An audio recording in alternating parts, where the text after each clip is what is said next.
right, I think we're going to get started. We'll begin with the invocation. We have Pastor Ray Douglas of Greater Mount Olive Baptist Church. Pastor? And we'll be followed by the Pledge of Allegiance led by Councilman Todd Stubb. Let's pray. Father God, we thank you again for you being our God and our Father.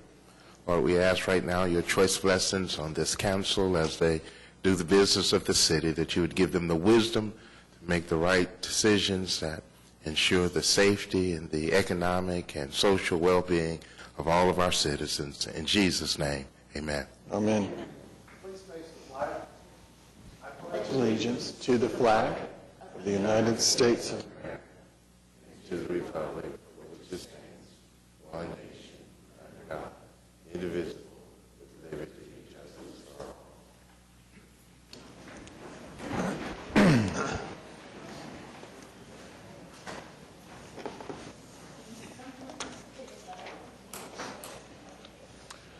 All right, I call this meeting of the City Council to order, and we will begin with Office of the Mayor. There we find item A is an economic development update from Roy Williams, President of the Greater Oklahoma City Chamber of Commerce. Roy? Good morning, Mr. Mayor, members of council, Mr. City Manager. Thank you for having me back. I'm mindful of your agenda today and a lot of your presentations, so I'll try to set the bar here and be brief, and hope everyone follows suit. So a couple of things, starting off with our legislative agenda. We spend a lot of time at the Capitol, both here and in Washington, D.C., trying to impact legislation that impacts our community here. We go through a significant process on how we come up with our legislative priorities, and there's just a couple I want to mention. One in particular, we are partnering with the Tulsa Regional Chamber and the State Chamber to address a statewide workforce shortage, specifically in the area of software and cyber engineers. Right now, we have a multitude of companies who are sort of crying out to us about the difficulty in hiring that particular skill set. And Tinker Air Force Base is probably the most prominent one in terms of their needs. So we believe that a program that really incentivizes that, much like we did the aerospace engineering tax credit, can make a difference. So we're advocating for that at the legislature right now with our other partners.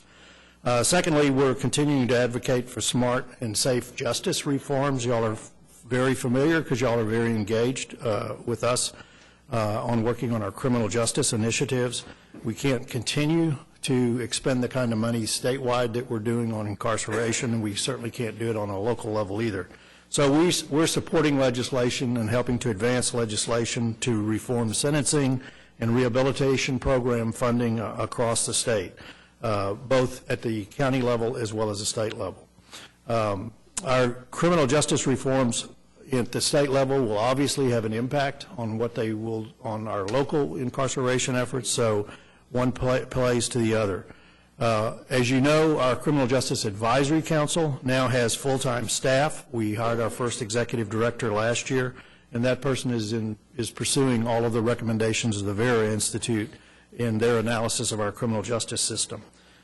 We also have 2 new county commissioners, both who ran on platforms of criminal justice, which is really good. We have 4 new judges who were elected, and criminal justice was very high on their priorities as well. And also a lot of new legislators at the state level ran on criminal justice reform platforms. So we're seeing an increasing awareness and a heightening ability of those to take some action. We continue to see our county jail numbers decline. We're now at about 40% of the level that we were when we began these initiatives about 3 years ago. So while we still have much more work to do, we at least know we're making progress. A little bit about some of our economic activity. Our economic pipeline continues to be very strong. We're working on 73 active projects right now.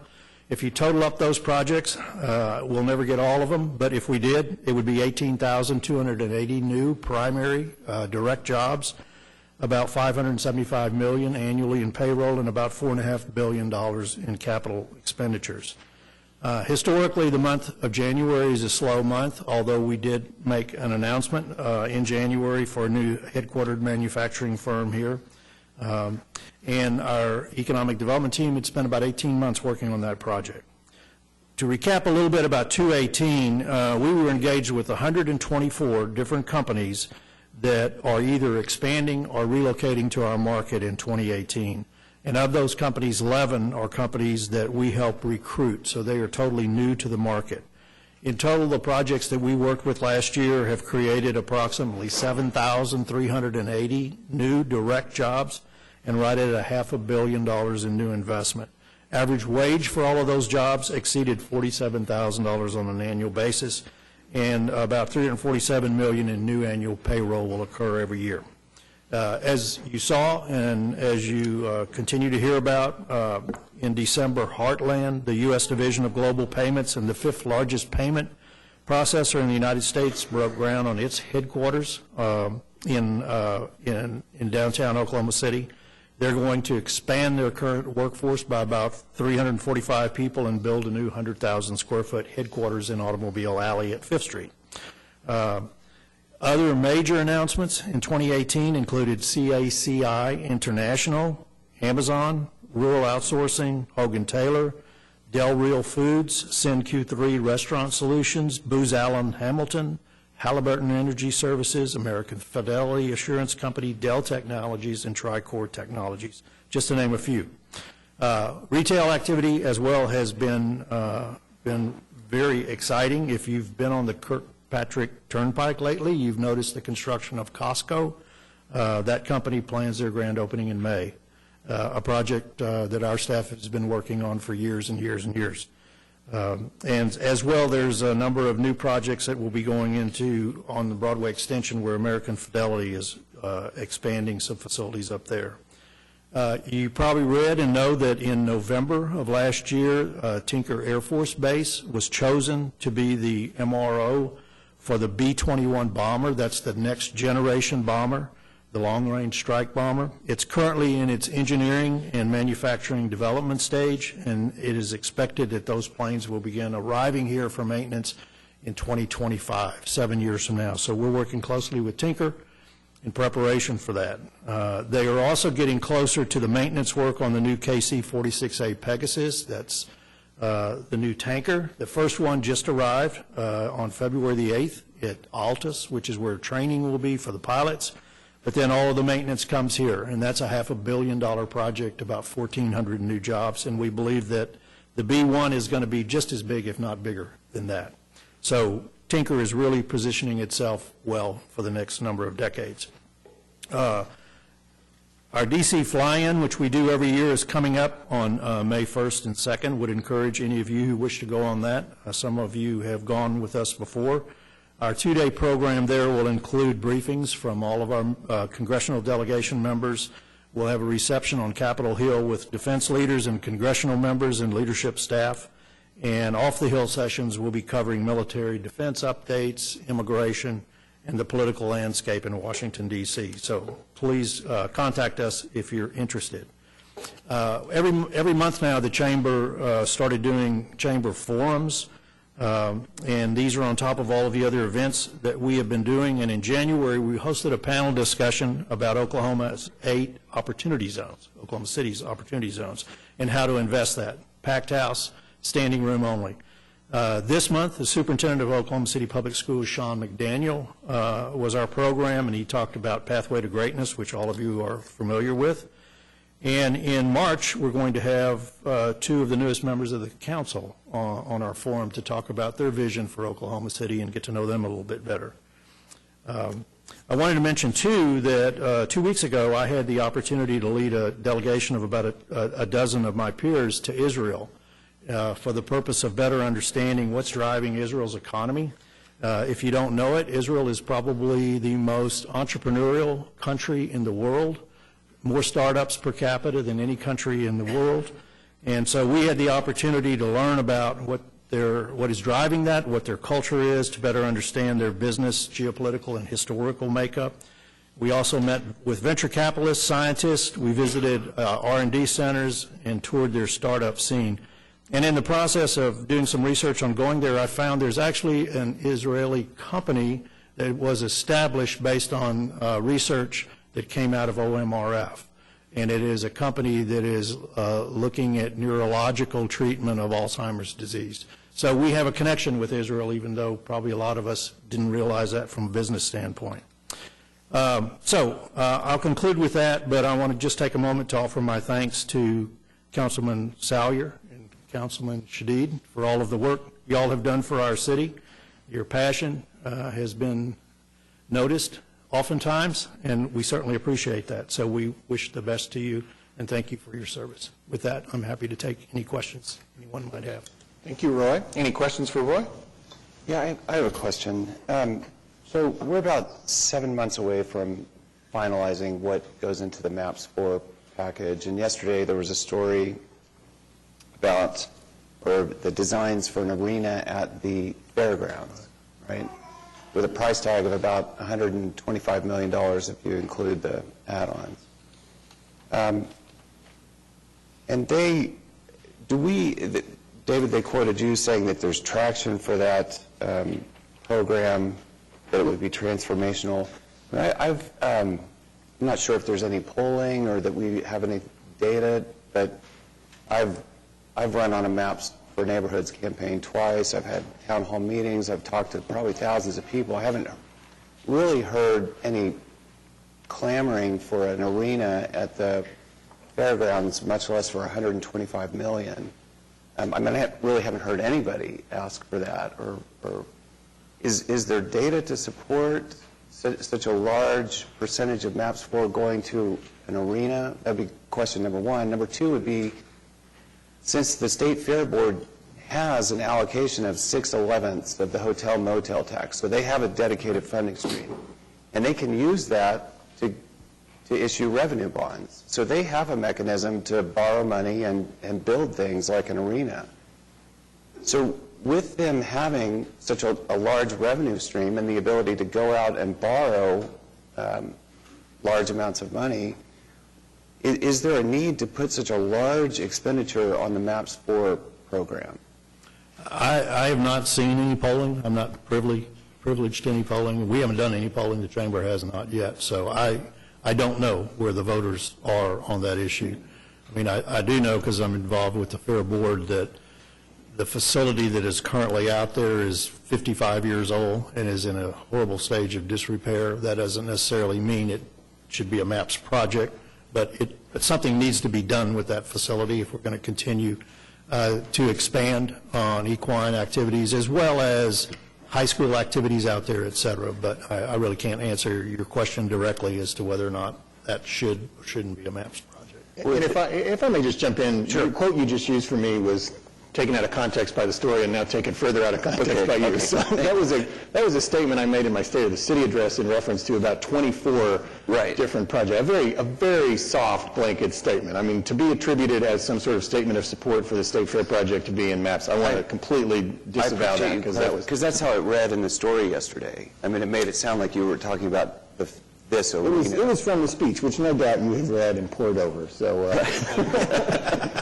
Okay, well, I appreciate that. That's why I mentioned it. I appreciate that clarification. So one question would be, and I've asked this before, Kenny's not here, you have 6/11 of the hotel motel tax going to this entity, the State Fair Board, some of the most powerful people in the city running it. We don't really have a lot to do with running that. But I've asked, especially if the contention is that they're not able to issue revenue bonds, and so you'd have to put it on MAPS 4. Are those books open? Like, is the council able to audit those books? Is the council able to, or the public who's asked to potentially put $125 million on MAPS 4, able to look at those books and see what the State Fair Board is doing with that 6/11? So I do believe we have an audit clause in our contract with the Fair Board. The real issue, though, is that the funds that come in from the hotel tax do not go to the Fair Board. They're managed through the Public Property Authority. Now, the Fair is involved with the decisions on how the projects, what projects we're funding and all, but that stays within the Public Property Authority. Is where those bonds are issued, and the funds are actually expended out of the Public Property Authority. So it's all within the city's financial records. And VEST would be subject to open record? Absolutely, okay. Absolutely. And it's audited. There are audited financials, so all of that is available. I would also further say that the bonding capacity that is there right now because of what has been bonded already against that portion of the hotel tax. There's only, I mean, we've done some estimates. I think we'd scheduled a couple times to meet, and because of lateness of meetings, we've been canceled. But there's only about a $5 million capacity right now up front. And so that's something that there's not a capacity in there now because of the outstanding bonds that we already have. There's not a capacity right now for many years that would be able to handle a project of this size. Okay, so, well, Roy, then that brings up my next question, which is, I noticed during the city council elections, the chamber had a survey for all the city council candidates, and one of the questions was, would you support a 1% increase in the hotel motel tax?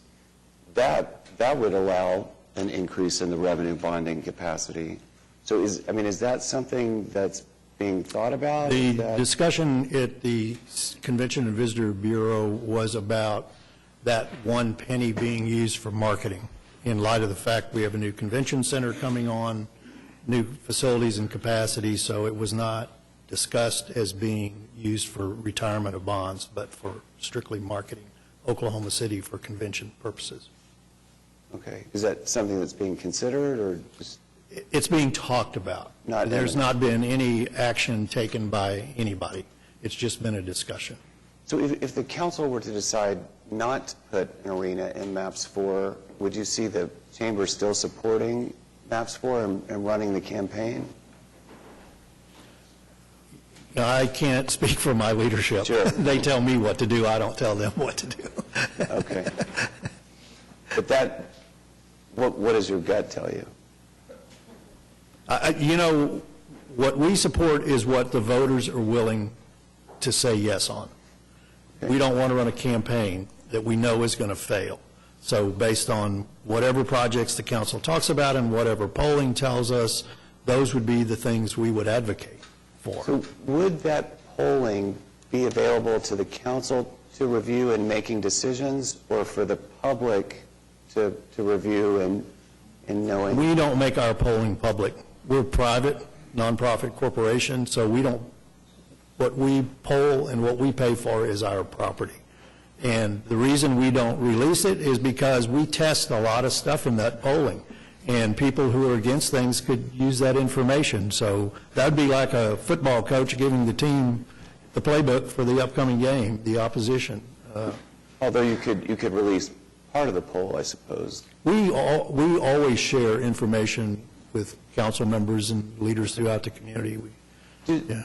Craig, does the council have the ability to do polling? I mean, I know we can't run a campaign for a sales tax, but can we do polling and then make that public? Yes, we can do our own polling. We would have to hire, go through a process and hire someone to poll, but we can do our own polling too. Okay, thank you. Okay, any other questions for Roy? All right, thank you very much. Thank you. All right, item 3B, appointment of Samuel Merchant to serve as a member of the Board of Adjustment. This is a reappointment. I'd entertain a motion for that. Move the item. Got a motion and a second. Any discussion? Seeing none, cast your votes. Passes unanimously. Moving on to item 4, Journal of Council Proceedings. We have A and B. We can take it with one motion. Move the items. Got a motion and a second. Any discussion? Seeing none, cast your votes. Passes unanimously. And now we have item 5, request for uncontested continuances. Mr. City Manager. Yes. On page 1, we have item 6A. The applicant has requested that we move that to March the 12th. They need to make a correction on their permit. On page 22, item 9A1, it's PC 10552. The applicant has requested a continuance to March the 12th on the agenda. Page 24, under dilapidated structures, item 9H1, and I'll just take these down. All these are recommended to be stricken. Item A, 623 South Dewey Avenue, we need to re-notify. Item E, 2341 Southwest 50th Street, we need to re-notify. Under item, see, this is under 9I1, unsecured structures. Item B, 2821 Guilford Lane, we need to, the owner has secured. On item D, 2402 South Pennsylvania, Avenue, the owner has secured. On item H, 3101 Northwest 11th Street, the owner has secured. Item K, 1215 Northwest 18th Street, the owner has secured. Item I, L, 832 Northeast 20th Street, the owner has secured. Item O, 528 Southwest 46th Street, the owner has secured. Item P, 620 Southwest 68th Street, the owner has secured. Item Q, 231 Northwest 81st Street, the owner has secured. Item R, 424 Northwest 83rd Street, the owner has secured. Item V, 1408 Northwest 95th Street, the owner has secured. Under abandoned buildings on page 28, 9J1, all of these items are stricken, recommended to be stricken. Item B, 623 South Dewey Avenue, to re-notify the owner. Item C, 2821 Guilford Lane, owner has secured. Item E, 2402 South Pennsylvania Avenue, the owner has secured. Item K, 1215 Northwest 18th Street, the owner has secured. Item L, 832 Northeast 20th Street, the owner has secured. Item O, 528 Southwest 46th Street, the owner has secured. Item P, 620 Southwest 68th Street, the owner has secured. Item Q, 231 Northwest 81st Street, the owner has secured. And item R, 424 Northwest 83rd Street, the owner has secured. And then on page 31, item 9B is a resolution regarding the Brockway Center. 11B. The applicant, or the Care Center, had requested that we defer this to March the 12th, and Councilman Nice has agreed with that, so we'll defer this item. And that is all the items that I have. Okay. Right. Okay. So thank you, Mr. City Manager. That brings us to item 6, which has no items now after its continuance, and that means we'll recess the council meeting. We'll convene as the Oklahoma City Municipal Facilities Authority, where we have items A through F, which we can take with one motion. Move the items. Got a motion and a second. Any discussion? Seeing none, cast your votes. Passes unanimously. We'll adjourn OCMFA and convene as the Oklahoma City Public Property Authority, where we have items A through D that we can take with one motion. Can I ask a question on this? So this is, we're trading in all of our electric golf cars, getting new ones, and I guess it costs about $555,000 after the trade-in. Yes. They all need to be? They do these in lots periodically, and as they get older and they're having maintenance problems and they're having dependability problems, and they'll come through and they'll replace them. Just all of them? Mm-hmm. Okay. Okay. I think we had a motion, but I'm not sure if we had a second on this. Got a second? Any further discussion, questions? Seeing none, cast your votes. Passes unanimously. We'll adjourn OCPPA and convene as the Oklahoma City Environmental Assistance Trust, where we have items A through C that we can take with one motion. Got a motion and a second. Any discussion? Seeing none, cast your votes. Passes unanimously. We'll adjourn Oklahoma City Environmental Assistance Trust, reconvene as the council, where we find ourselves on page 6 of your printed agenda, item 7, the consent docket. Now I'll go ahead and tell you, we have presentations on P, Q, AK, AL, AM, AN, AP, AQ, AR, AS, and that's it. So is there anything else that a council member would like to pull out and discuss? Afraid to. I was not paying attention, so I may be redundant, Mayor. Could I ask a quick question on the OCEAT? There was something I that got past me. We're not technically in OCEAT right now, but I suppose you can ask a question. It's just a general question. In this case, we have a price adjustment with Waste Management because of the CPI increase. Right. Is that a contract that has a provision that could also go down? Could I believe it decrease? adjusts. I'll have to confirm that with Chris, but I believe it adjusts based on CPI regardless of whether it goes up or down, but I'll have to confirm that. Okay, that was just a curiosity. I'll find out and I'll let you know. Okie dokie. So is there any items to be discussed by a council member besides the ones I already mentioned under the consent docket? Mayor, is 7P getting discussed? P is, yep, we got a presentation. Okay. Probably first up. Anybody else? And maybe 7AR. And then AR. That is, Already, Already a presentation? really more likely than not that we have a Yes. presentation. Okay, then I'm done. My list was covered. Councilwoman Nice? I know we have a presentation on item AM, and I will ask that you take the lead. I'll be stepping out for that one. Oh, okay, so I'll pull it out. We'll do the AM. M as in- AM, okay. correct. Thank you. We'll do the presentation and then do all the other presentations, but when we do votes, we'll pull that out for a separate vote. Thank you. Okay, thank you. Can you pull 8K out for separate vote also, after the presentation? Certainly. Okay. Anything else? All right, well, we'll take them in order then. We'll start with P. so Robbie Kinzel is here from our planning department, and then Randy Marks on Q. She'll do P, and then he'll do Q.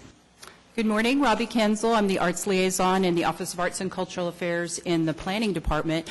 I will not have a presentation, but I want to talk to you about the Artist in Residence, and Randy will be pulling up the next one for you. So the Artist in Residence program will begin, should council approve it this morning, begin with a term of March 1st through the end of this calendar year. We have selected, a committee has selected the artists from candidates in our pre-qualified artist pool. We now are in the 4th year of our pre-qualified pool, and it's for artists with projects under $25,000. This allows us to work with them very directly and help train them, supporting the creative sector. So we wanted to make sure that the artist was selected from the pool because we expect this opportunity to accelerate the selected artist's growth as an entrepreneur and as an artist because of the interaction in City Hall. And also as a benefit to the city, we will be surrounded by beautiful art every day in our 1st, 2nd, and 3rd floors. We're going to be purchasing a simple hanging system. You might have noticed that the walls are marble on these floors, so we will be hanging from the ceiling on some slim metal stretchers. The work of Erica Bonavita, too, she's a very young artist. This is a really big opportunity, a great resume bullet for her. She does still life paintings, and most of her work is based on textiles. So she uses a lot of shiny and matte and textured fabrics and creates them. She does very large paintings as well as small. She's also started introducing foils and shiny objects. One of her first things that she plans on doing is working with the city clerk's office and the archivist and really doing some research about history to kind of inform the work that she will present in City Hall. So I wanted to know if you had any questions. Great. It's been so much fun to see the artists in residence at the Skirvin Hotel. Yes. So I think that folks coming in and out of the building every day are really going to enjoy this. It's a great idea. Yeah, the Skirvin helped us with sharing some of their documents for this. And in fact, the city of Moore is also looking at an artist in residence program now because they're patterning theirs after ours. Great. Thank you, Robbie. So Randy Marks with the planning department will give his presentation on the artwork at the Bennett Center at the fairgrounds. This is item Q. Good morning. I'm Randy Marks, Associate Planner in Arts and Cultural Affairs. So the construction of the MAPS 3 Bennett Event Center was the source of the 1% for Art funds for this particular project. Discussions went on with personnel at the fair for about 2 years about what kind of artwork they would like to see, and it was settled upon doing artwork in the lobby that you see in the lower right-hand corner. And the fair staff talked about wanting to see piece of artwork that was inspired by STEAM, that is science, technology, engineering, art, and math. And they particularly wanted to see a piece of work that incorporated light into the artwork. The 1% funds, this is the project budget summary, a budget of $335,000 for the art award itself was decided upon, and any remaining funds that are left over after construction of the piece, administration, and so on, can be used as further artwork for the facility. The selection jury, so a call goes out through BidSync, and artists respond to it, and we put together a selection jury comprised of people that have a broad range of experience with the facility, including, in this case, the CEO of Oklahoma State Fair, Inc., and also 2 arts commissioners. The selection jury chose the proposal that was made by Cliff Garton. Cliff is an internationally known artist, has work around the world, And he and his staff did a lot of research, and they were inspired by the Oklahoma sky, in particular the types of clouds that you see in the lower photographs there, and then also in the historic meandering of the Canadian River. And so the piece that they came up with, that they designed, is called Virga, which is a type of cloud. This is the piece that you would see, a plan view at the top and then an elevation at the bottom if you were able to look right through the building and see it. This is composed of half-inch hand-bent aluminum rod, and there are mirror image pieces, each one about 71 feet long, so the entire structure is about 150 feet altogether. So in addition to the actual structure that will hang in the lobby and that you'll see as you walk in the lobby, and then there'll be this magnificent structure right above you, it can interact with the light that is already in the building, and then the piece itself will be lighted with colored LED lights. So the State Fair staff will be able to create an ever-changing light show for various events. Are there any questions? Any questions? No? Okay, thank you very much. Thank you so much. So next on item... Well, if I may jump in, sorry, Mr. Yes. City Manager, real quick. We had a citizen sign up on item R, but I don't think he wishes to speak unless needed. Is that correct, Mr. Watkins? Okay, all right. Then we will hold that thought in case we need you, and we will now move on, Mr. City All Manager. right, on item 8K, Brent Bryant is going to make a presentation on this economic development project with allocation of, it's actually economic development agreement for allocation of gold funds. Good morning. What I have is just a brief presentation. Back in May, this body, along with the Economic Development Trust, approved an authorization for staff to negotiate an agreement with Amazon along with the allocation of $1.7 million of general obligation limited tax bonds to support this project. These two pictures are here. If you go back, the two pictures, that was when they started back in June, when they started doing dirt work, and that's their picture as of last week. Project's approximately 75% complete. It's a 2.65 million square foot facility with a capital investment of over $140 million. We anticipate a little over 1,700 jobs to be created with an annual payroll of $45 million. The $1 million that we're providing as assistance to them, $1 million of the $1.7 million is based on 53 jobs at an average wage of $60,000 and in addition and $140 million worth of investment. We anticipate the fiscal year in the contract will be June 1st, and it'll run through June through May of every year. Hiring is to begin in the next 4 to 6 weeks prior to the opening of the facility, which they believe will be operational by Q3 of 19. Again, it's a maximum incentive of $1.7 million. It's all performance-based. $1 million of that is based on the job creation and the capital investment. They'll have to document the investment and show us that they've created the 53 jobs. In addition to that, there were some infrastructure improvements that were needed for the area along Southwest 89th, along I-44, along 89th and Portland. They're listed right there. We identified $1.4 million worth of costs to that. Amazon is doing those improvements to help the area with the anticipated increase in traffic flow. And what we agreed to is we would split half the cost up to $1.4 million. If their costs are $2 million, we're only paying $700,000. If their costs are $1 million, we'll only be providing them $500,000. So, the Economic Development Trust approved this agreement yesterday, and I'll be happy to answer any questions. All right. Doesn't look like any questions. Thank you, Brent. AL? On AL, Karen Youngblood is here from the University of Central Oklahoma to present information on the project for the additional use of TIF 2 funds for improvements at Santa Fe Garage. Thank you so very much for having us back. We have an additional request that we have been through. We have already received a very generous $1 million from the TIF funds, And we've requested another $250,000 to complete this project, as we all promised up front in the original proposal, in our lease agreement, in all of our plans. So you can look through your documents and see that when we were all working together and the garage was still owned by the city, the numbers all worked. When we sold the garage, which is a great deal for the city, the time frame that it happened to hit out of everyone's control was when all of the costs started increasing. We had increased tariffs on steel. We had $40,000 of steel that had to be increased. And it also was when we were receiving just some increases on aluminum and different pricing.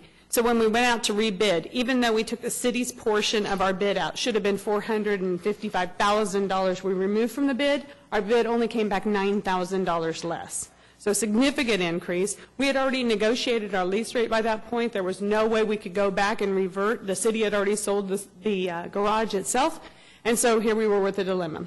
We had a lot of bake sales, looked in a lot of couch cushions, came up with $250,000 ourselves, and made the offer, could we please match $250,000 in TIF for $250,000 that we brought to the table for the increase that neither one of us foresaw when we first started.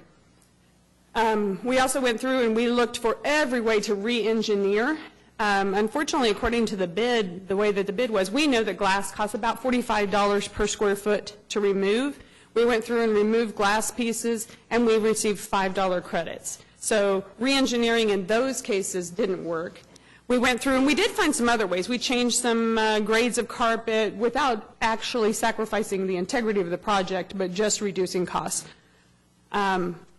And you can see those, just different things, move some things to furniture instead of built-in. And so that leads us to our TIF request. We have been wonderful and so grateful for the partnership that we've had with the city in this project.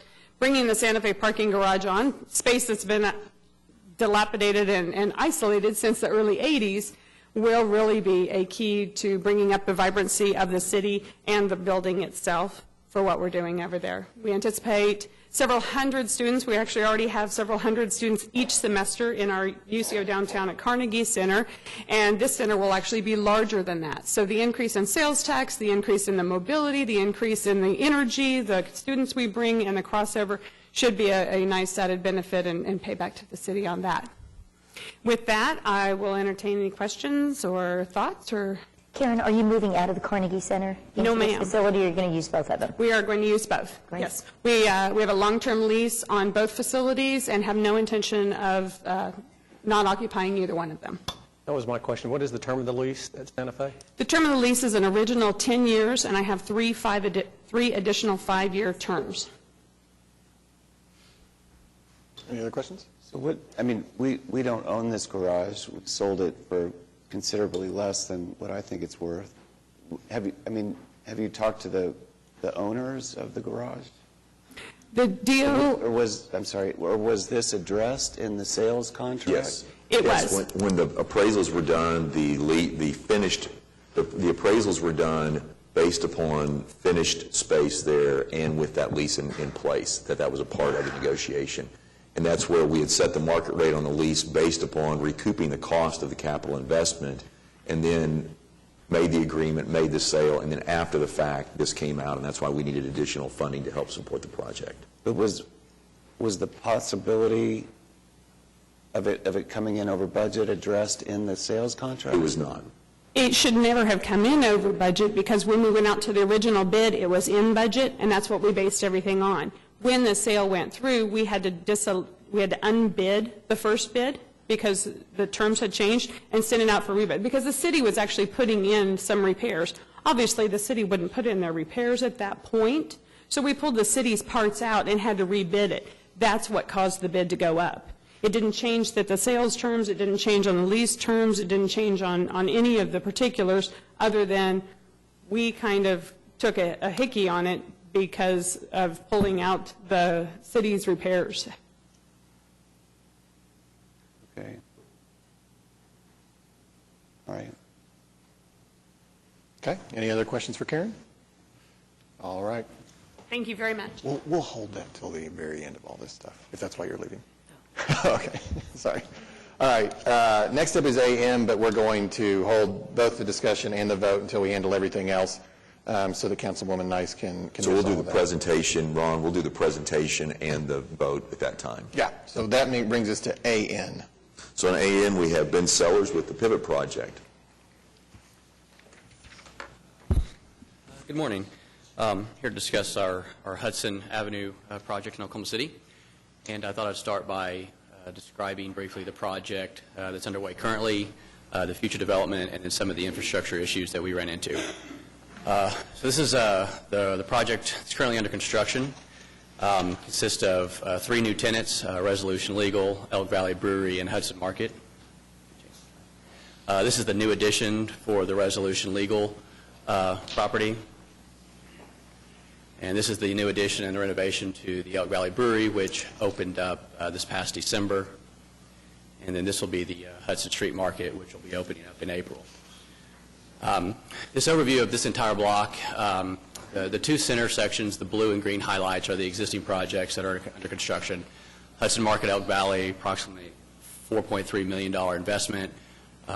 Resolution Legal is a $4.5 million investment.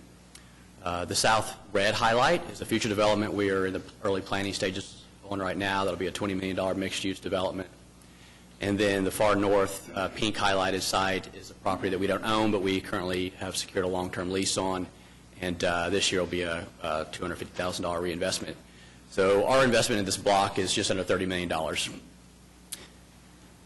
So the reason we're here today is to ask for infrastructure reimbursement funds. So when we got into construction of the project, we ran into 2 issues: insufficient water pressure and volume to supply the fire suppression system in the 2-story building.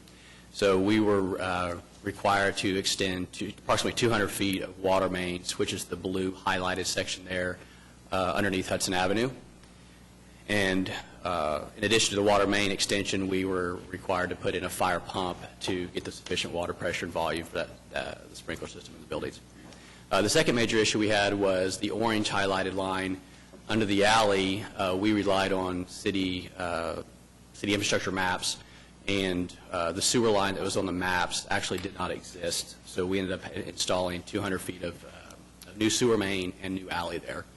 We've got $200,000 in total overages or costs that we spent on these 2 issues, and our direct infrastructure cost was $134,000 of that. So the sewer main and the water main was $134,000.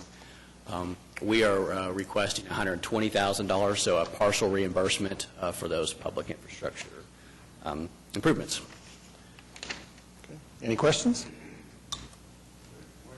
Where do these funds come out of? So these are actually TIF funds, TIF 2, and there was an allocation sometime back of $300,000 total for infrastructure projects to help support other projects, and it was $60,000 for each, up to $60,000 for each. Since this covers more than one parcel, there was an allowance to do 2 of those, and so it was $120,000. Okay. Thank you. Okay, thank you.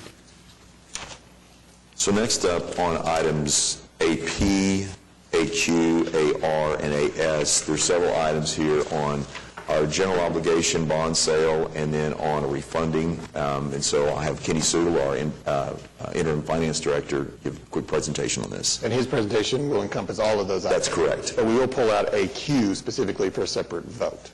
Got it. Good morning. So just very quickly, AP and AQ are just our normal annual GO bond sales, but the reason we have them broken into 2 this year is AP is the GOLT bonds for the economic development proposition. So this would be the first sale from the 2017 authorization.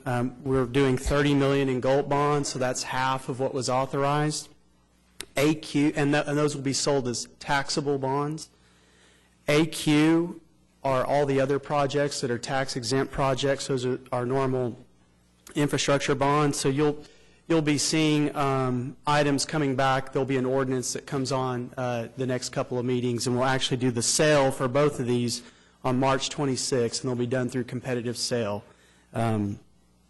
So after we finish those, I do want to report that On AQ, we're doing about 75 million. 44 million is from the 2007 authorization, and that will complete the issuance of all the bonds from the 2007 authorization. So once we're done with AP and AQ, both of these sales on March 26th, the 2007 authorization will be completely sold, and we'll have $836 million left to issue on the 2017 authorization. Kenny, that's really notable, actually. When I came on the council 10 and a half years ago, we were still selling bonds from years and years back. So to be able to complete the 2007 sale now, I think that's really a great accomplishment. This completes the sale of those funds. We'll still have some time of spending them on the projects, but it'll complete the sale, and that is all finished. AR and AS are just refinancings of previous bonds that have been previously issued. So, and the reason we're doing these in two different sets is AR is actually, now that I've been around long enough, we're refunding the first GOLT bonds we issued from the 2007. So we did a bond sale in 2008 and a bond sale in 2010 that were both our first two GOLT bond sales. We're actually refunding those for savings. It's estimated that we're going to be refunding just under $19 million of GOLT bonds. We're estimating on AR that we'll be saving about $1.2 million. You know, this is all subject to where rates are in about a month. We're doing that in April. And so we're just doing that purely for savings to save on the annual debt service costs. AS, we're refunding the 2009 GO bonds.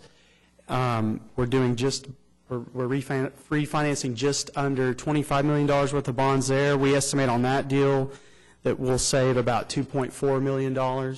So AR and AS, the reason we're doing those is again, AR are the GOLT bonds, so it has to be done as a taxable bond issue, and AS is done as a tax-exempt bond issue. So that's what we're doing. Kenny, if I could, that was my question on ARs. In this raising rate environment, how is it that we're able to refinance and save money?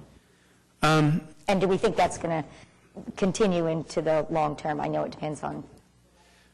Well, I wish I had a crystal ball on that, but you know, we are seeing rates going up. However, the yield curve right now is fairly flat.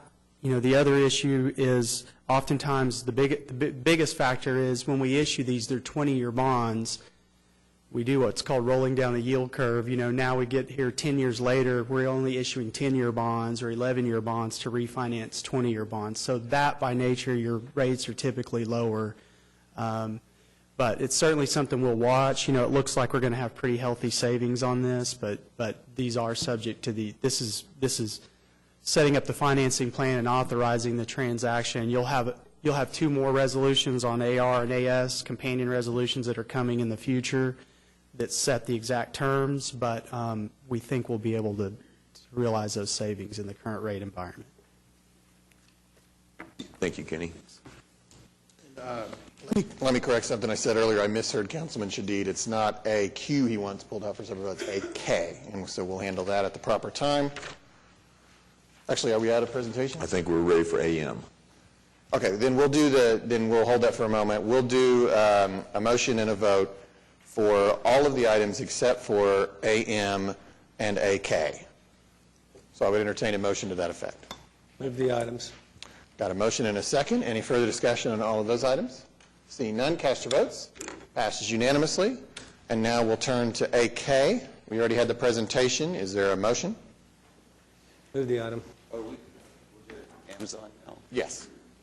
Just a word. Let me just say it one more time before I get off the council. Just so that those who are here and those who are listening understand that when we give these incentives, $1.7 million to Amazon, in my opinion, this is Santa Clausian economics, thinking that we're making something happen that wasn't going to happen anyway. This is the perfect piece of land for them right next to the airport. They picked it out a long time ago. They're doing it in cities across America, and they were going to do this whether we gave them $1.7 million or not. But what I think is important to remember is that it's not just $1.7 million. When you pay your property tax, many of you will pay it this month, we're borrowing this $1.7 million, and then we'll pay interest on it for 20 years to give to Amazon, one of the richest companies on earth, headed by one of the richest men on earth. So we'll pay interest on this $1.7 million for many, many years to do something that I think would have happened anyway.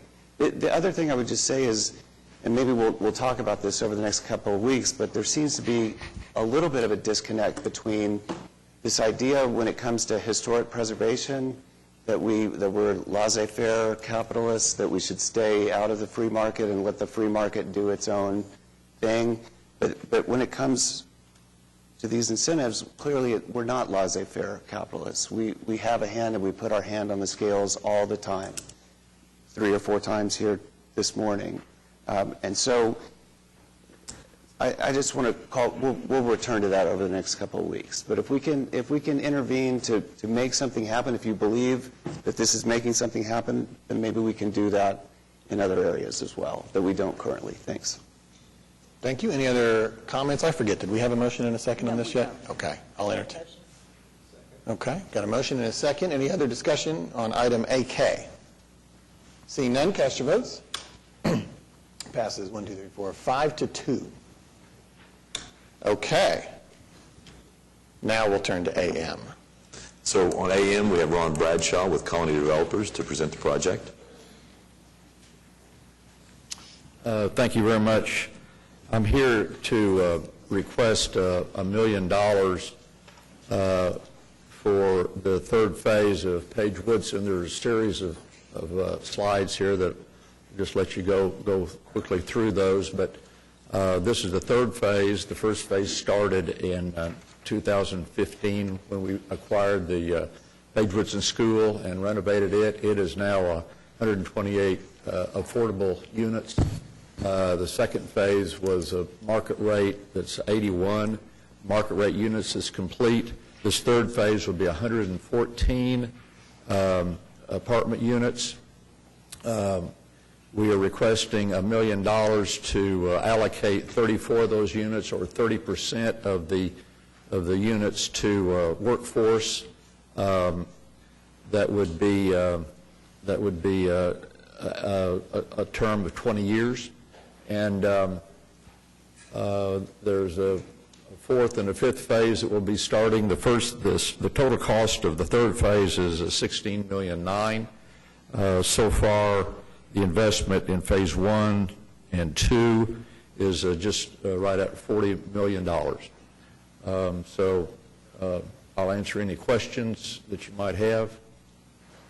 This is actually our second allocation of affordable housing funds from the GOLT. And you remember the 2017 bond program that a portion of the GOLT was set aside for affordable housing, $10 million.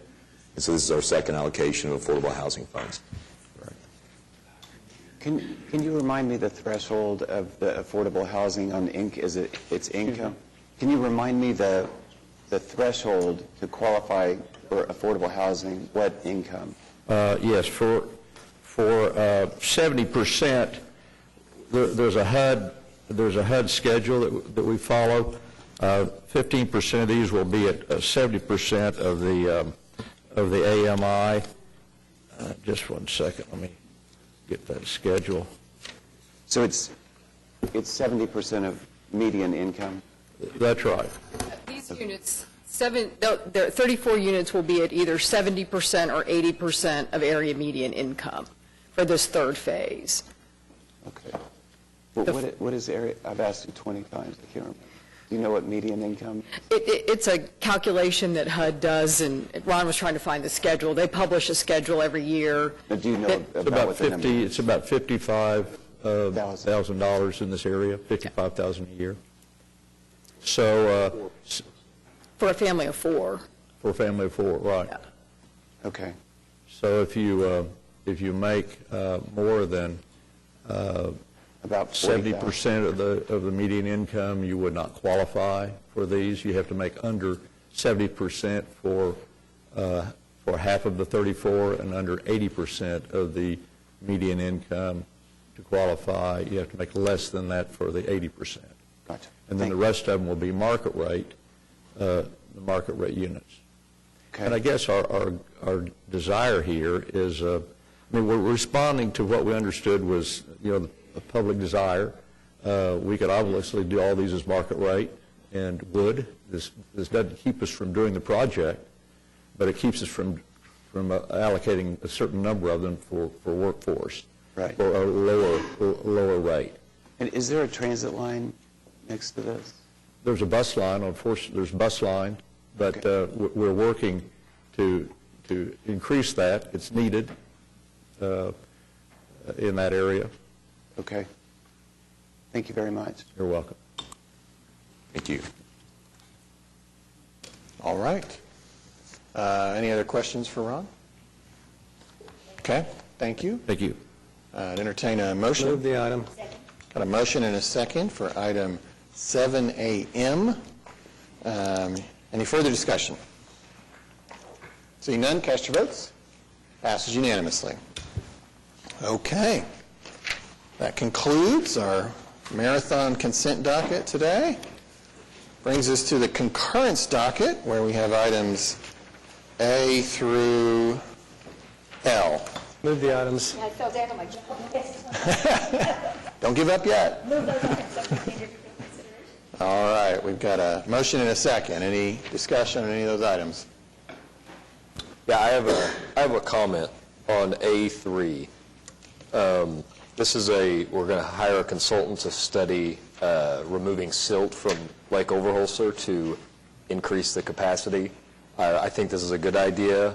I've gotten numerous constituents over the last few years have asked me, why do we not remove the silt? And normally my question is a vague, will it cost too much? So I'm glad that we're doing this to show how much it actually will cost and to see what the actual benefits will be for that cost. So I appreciate the Water Utilities Trust doing this.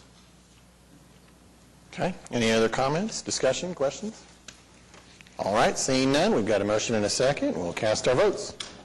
Passes unanimously. We'll also welcome Councilman Greenwell, whose birthday it is today, whose birthday gift to himself was to miss the first hour of council. Thank you, Mayor. All right. We are now on page 22 of your printed agenda, item 9, items requiring separate votes. Item 9A1 was previously deferred. That brings us to 9A2. This is at 201 Northeast 13th Street, moving from R3 to O1. Councilwoman Nice? Yes, Ms. Francis, did anyone sign up? No, ma'am. All right. And I know we have the applicant is here, and I spoke with him, and he promised me he would be a good neighbor. So with that being said, I ask that we move for approval. Second. Okay, great. So this particular one has a good neighbor clause. That's good. It has a good neighbor clause. You have to be a good neighbor if you're going to be in the neighborhood. And this is to permit office development, and he's going to have a law office. All right, very good. We've got a motion and a second. Any further discussion? Seeing none, cast your votes. Passes unanimously. 9A3, 10801 West Garnett from I-1 to I-2. Also, Councilwoman Nice. As you see, we are busy in Ward 7. And this one is to permit a auto dealership, and we're moving this from I-1 to I-2. Do we have any? All right. And with that, I ask that we move for approval. Second. All right, we've got a motion and a second. Any discussion? Seeing none, cast your votes. Passes unanimously. 9A4, this is at 13640 North Council Road, moving from R1 to PUD 1696. Councilman Stonecipher. Thank you. This is an ordinance on final hearing to rezone, and it was unanimously passed at the Planning Commission. I'm not aware of any protest, so I'd move the item. All right, we've got a motion and a second. Any discussion? Seeing none, cast your votes. Passes unanimously. This brings us to 9A5. This is at 1305 Northwestern Avenue, moving from SPUD 972 and R3 to SPUD 1092. Councilwoman Salyer. Yes, thank you, Mayor. I think we probably have had some folks that sign up. We've had 3 sign up. Good. And we do have the applicant here, so if we could hear there? from the applicant to begin with, and then we'll hear from our folks.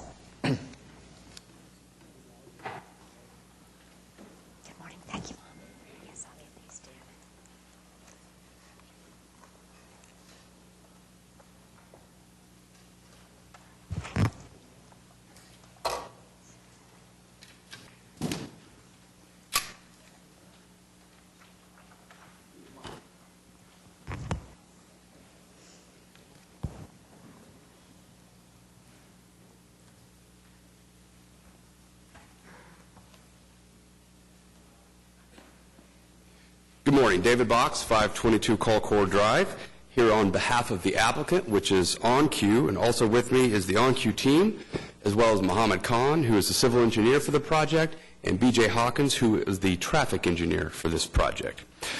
As the mayor said, this is a SPUD that is coming to you with a recommendation of approval from the Planning Commission. It was a lengthy Planning Commission discussion, some 3 hours, I believe, just on this topic, in which there was a lot of, I think, discussion amongst the Planning Commission about previous cases that have happened with OnQ and what we expect to see at a location like this when we're dealing with a gas station. So first, I think it's important to note kind of the lay of the land surrounding it. What we're asking for is a SPUD that is a modified commercial SPUD with a limited number of uses that would only support the gas station that you see before you. North of our site, although developed, is zoned straight C4. East of our site is developed as a gas station and is zoned straight C4. Portions of property south of us are zoned straight C4. When you look at this stretch of western from 13th moving to the south, it is the largest stretch of C4 zoning that I believe we have in Oklahoma City. Now, as this council is aware, C4 zoning no longer exists by way of new applications. It only remains on the books because of relics like we have around us to show what uses and what setbacks and things like that are required. So what you have here is a very significant stretch of very intense commercial zoning. Prior to ever filing an application, OnQ set out to go meet with the neighborhood. This is a neighborhood that is very active. I'm talking about the Classen Tenpen neighborhood. They had multiple meetings. Of note, Jessica Thompson, who couldn't be here today, but the council's probably aware of her as she has been a zealous advocate for the Classen Tenpen neighborhood. She's president of that neighborhood association. She was quoted in the Journal Record and in the Daily Oklahoma as being supportive of this project. And despite the length of the Planning Commission meeting, it lasted till 6:18 p.m., stuck it out in the back with her 2 children just so she could come to this podium and give her support to the project as the president of the Classen Tenpen. She couldn't be here today. She has a work obligation, but I do think it's important that the council understand that she is supportive and, like I said, took her time with her children to be here at Planning Commission. So, again, OnQ met with the neighbors time and time again. There was a total of, I think, 5 meetings. And as the council is aware, when you continue to have meetings, what happens is the people that are supportive and the people that don't have any problems with it tend to drop off. It's the people that have concerns or complaints that will continue to show up. And so by the time we had the last meeting, I was actually still surprised to see that there was a mix of people that were both against it, but also several people that were supportive in that meeting. So I think it's important to look at the site specifics and understand why we think that we have a product here that will be able to operate and exist in this area without creating operational impacts to the neighborhood. So of note, when you look at our site, which is right here, and then you look to what would be our west, what you'll notice is there's a significant grade differential. So our site will sit down 10 feet. What you'll have as you move from our property owners to the west that we abut, so this is their house and this is all to scale, you'll move approximately 20 feet is what their side yard setback is, and then you'll have a wall. And what the SPUD requires is that it be a masonry wall. A masonry wall of 8 feet is what we originally had in the SPUD. At the Planning Commission, one of the neighbors who is here today and you'll hear from requested that we make that a 10-foot wall. We agreed to do it. So there will be now a 10-foot wall at our shared property line. After you get past the 10-foot wall, you'll have a 15-foot setback and buffer that will still be at grade. And in that 15 feet, you will have significant landscaping. You'll have trees that will be double planted. They're required to be 3-inch caliper at the time of planting, so you'll have a more mature, a taller tree at the time of planting rather than a really small tree that might take 20 years to provide the necessary blockage that they seek. Then you drop down 10 feet. Then you move over 70 feet before you get to the building, and still, within that 70 feet, you'll see significant landscaping. It's important to note that the landscaping that we have in the SPUD is overall 3 times the required number of points that the city requires. As it relates to evergreen plantings, we are 10 times the required number of points. One of the questions that always comes up anytime you have a use that has a drive-through where it abuts single-family residential is what kind of impact does that create? One of the most obnoxious things about drive-throughs are those speaker boxes. They never work right, they're loud, they're crackly. Speaker is not permitted here. OnCue doesn't use speakers in the drive-through, specifically in the SPUD. We say that no speaker boxes are permitted. So what you'll have if you're going through the drive-through is a car that would come through the drive-through. The window would be right here on the south side of the building, and you'd have a one-on-one, face-to-face conversation without the voice being amplified. Of note, we have no freestanding signage. So what you'll notice in these elevations here is rather than freestanding signs, all the signs are the attached signs. So instead of freestanding signs along the frontage where you might expect to see signage, we have increased the landscaping. So trading signs for landscaping, I think, is a positive thing, especially in the core, especially along this stretch of Classen and Western, in which we're hoping to see, additional redevelopment. One of the big questions and discussion points at the Planning Commission and with our meetings with various Planning Commission members and council members was traffic. As the council is aware, traffic studies are no longer required. We passed the impact fee ordinance, I think it was 2 years ago, and so traffic studies aren't required at the outset, but understanding what the issues were going to be here, I think everybody on council that travels this area would agree that as we sit here today, that intersection is problematic at best, where Western and Classen come together and 13th Street crosses. And so we had a traffic study performed by TEC that came up with a series of recommendations. At the time of Planning Commission, the charge with their vote was to go get with Public Works, make sure Public Works agreed with our improvements that we contemplate. And so we set out to do that after the Planning Commission meeting. We had numerous meetings with not only Public Works, but with Planning to make sure that our concept aligned with any future plans for Public Works, any future plans that Planning has as it relates to the bike paths that they're hoping that will traverse this area. And so what Public Works and us have come up with, one of the major concerns that we heard from the neighbors was as you're traveling southbound on Classen, you can right now utilize what's being referred to as the slip lane and immediately jump onto Western without slowing down. And so you can pick up speed, in essence, as you're traveling through the neighborhood. So what you'll notice here on this plan is Public Works has requested, and we agree, we're going to close and eliminate that slip lane. So now if you're coming down Classen and you wish to get onto Western, you will be forced to continue south to the signalized intersection and take a right. Well, that right is going to force you to slow down as you enter the neighborhood. This is all already city right-of-way, so no additional right-of-way will need to be acquired. OnCue is going to fund these improvements 100%, and so with that, staff, Public Works staff, was supportive. In addition, after the meeting, planning staff, Mr. Jeff Butler, asked that we provide some additional width here along Western, again for that future bike system. Mr. Kahn at SMC was able to revise the site plan to give them the necessary width that they wanted in this area, and so now planning is supportive of the way that the site plan now lays out because of our ability to do that. So what we have, we believe, is a site that will provide, I believe, a stabilizing force. Part of the concern that we heard from neighbors time and time again was the ability of transients to traverse through the neighborhood. A lot of the problem generates at the gas station that's immediately east of us. It has been a problem for quite some time.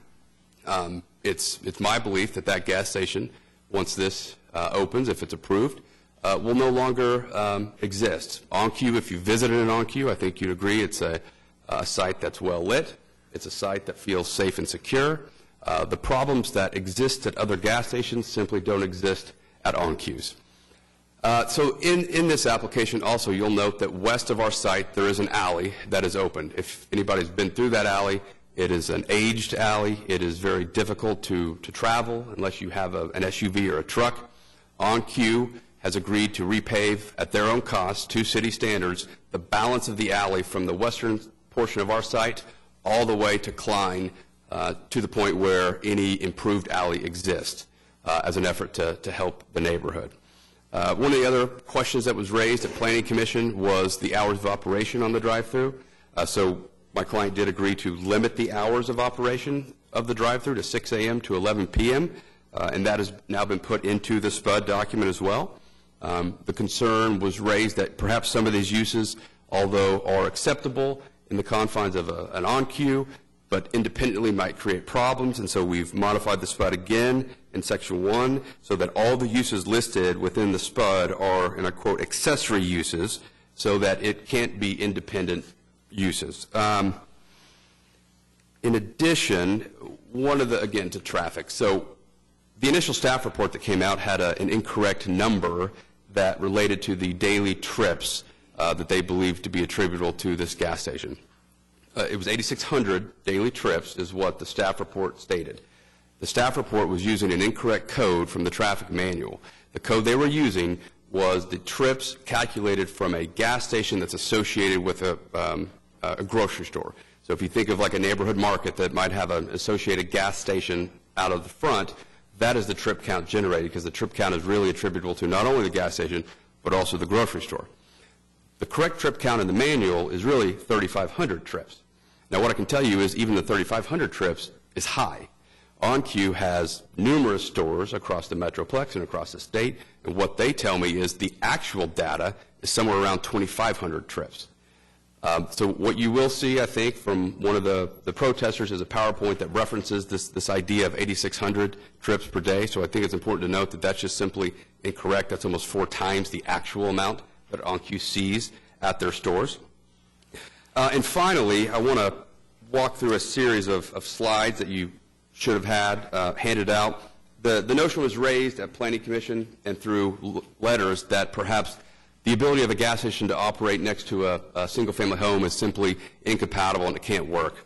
And so what we did was we looked at not just gas stations, but specifically OnQ stores as they exist in the Metroplex and where they are in relation to single-family homes. And so as you flip through this, you'll note that it's common for an OnQ to operate right next to a single-family neighborhood. And perhaps the best example might be within the OKC tab, specifically the last one, and it's got a base number OnQ-OKC 06. In there, what you'll see is the store at 10th and Portland, and it's at the southwest corner of 10th and Portland, and that store is closer to the neighborhood than we are here. It doesn't have the landscaping that we propose here, and it doesn't have the grade differential that we have here. The reason I want to point this store out is when this store completed development and was operating, they were presented an award by the abutting neighborhood, some form of a beautification award, because of the positive impact that the OnQ has had to the neighborhood. And so time and time again in this market, OnQ has shown an ability to operate as a good neighbor and provide, again, a stabilizing force. Of note, the Ward 1 Planning Commission member took about 5 or 10 minutes to give a brief discussion of his work on an OnQ that he believes he made a mistake on, specifically at the store at Wilshire and Northwest Highway. Of note, that was probably 8 years ago or so, maybe 6 years ago, and it was a massive fight. These chambers for both Planning Commission and City Council were full, and the Planning Commission, in fact, in that case, had not even made a recommendation because they couldn't come to it. Mike Hensley made the motion to deny, and all these years later, he has consistently said he made a mistake. Once the OnQ was open and operating, it has been a wonderful stabilizing force. Some of the gas stations that existed in that area that were problematic have closed, and you've seen redevelopment that has been beneficial to the area. North of Northwest Highway, you've seen an old gas station go out and a wonderful new bank building. There was a strip center to the west that had subpar tenants. Once OnQ opened, the owner of that strip center reinvested in it, cleaned it out, and now has a wonderful set of tenants. And so Mr. Hensley went to great lengths to say, he had got it wrong. All the same things that we heard all those years ago we're hearing now, and it just simply hasn't proven to be true, and in fact it's proven to be the opposite. So, again, this is coming to you with a recommendation for approval by the Planning Commission. We believe that we have modified and modified and modified and now have a SPUD that is whittled down to the point that it should be something that is operating in a manner that is consistent with the neighborhood and provides a benefit to the neighborhood. When you look at the core of this city, there are no gas stations of the quality of an on-Q. You have to go, I think, to 23rd in Santa Fe, to the on-Q in Councilwoman Nice's ward, to find a quality gas station. So when you're in the core, there are a lack of these types of services. So we believe that this will provide those types of quality services that I think the core is deserving of. We'd be happy to answer any questions you might have. I've got a question on the 10-foot wall. Yes. Is the 10-foot wall built on the old grade, or is part of that the retaining wall on the grade change there? So the 10-foot wall will be on the existing grade, and then 15 feet further east, and then it will be the 10-foot retaining wall. So in terms of line of sight, you can imagine it's going to be a fairly steep and 20 feet because of that 10-foot wall. So the 10-foot wall will be at grade, and then you'll drop down 15 feet later to 10 feet below. Thank you. So are there two homes that to be demolished? No, it's sure. And that's another thing that I believe the opposition will say that's simply not true. Neither of the homes will be demolished. One of them, my client is working with Positively Paseo to donate it. They have, I believe, identified another site and will be able to move it. My client got estimates on moving those homes, had professionals that are engaged in that business come out, review the home to make sure that structurally they were sound enough to be moved. Both of them are able to be moved. And it's anticipated that both of them will be moved rather than demolished. So move the whole home? Yes, sir. Okay. And those are Chodo homes, correct? I'm sorry? Are they Chodo homes? I'm not familiar with the term. Okay. Can you explain the term to me? Well, were they used with strong neighborhood initiatives or? And that was stated that it was at the Planning Commission, and absolutely was not. Okay. And is there an alley that's going to be closed? Yes. Where as it exists within this site. Can you show me that? Mm-hmm. So the existing alley that runs through the site is right here. That will be closed. However, the alley west of our site will remain, and at OnQ's cost, they will go repave that.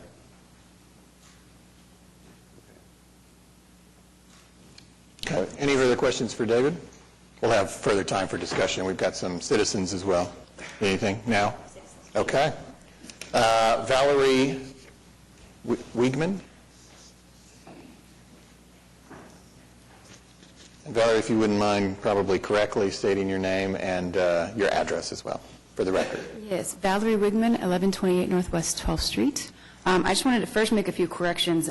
There were actually only 2 meetings after all of the residents had been notified. 3 of those happened, or 3 of the 5 happened before we were notified. So the biggest one was actually right before the planning staff meeting, and only 3 of the first 3 that had happened were not posted in an event in Facebook by the NA. It was just the NA.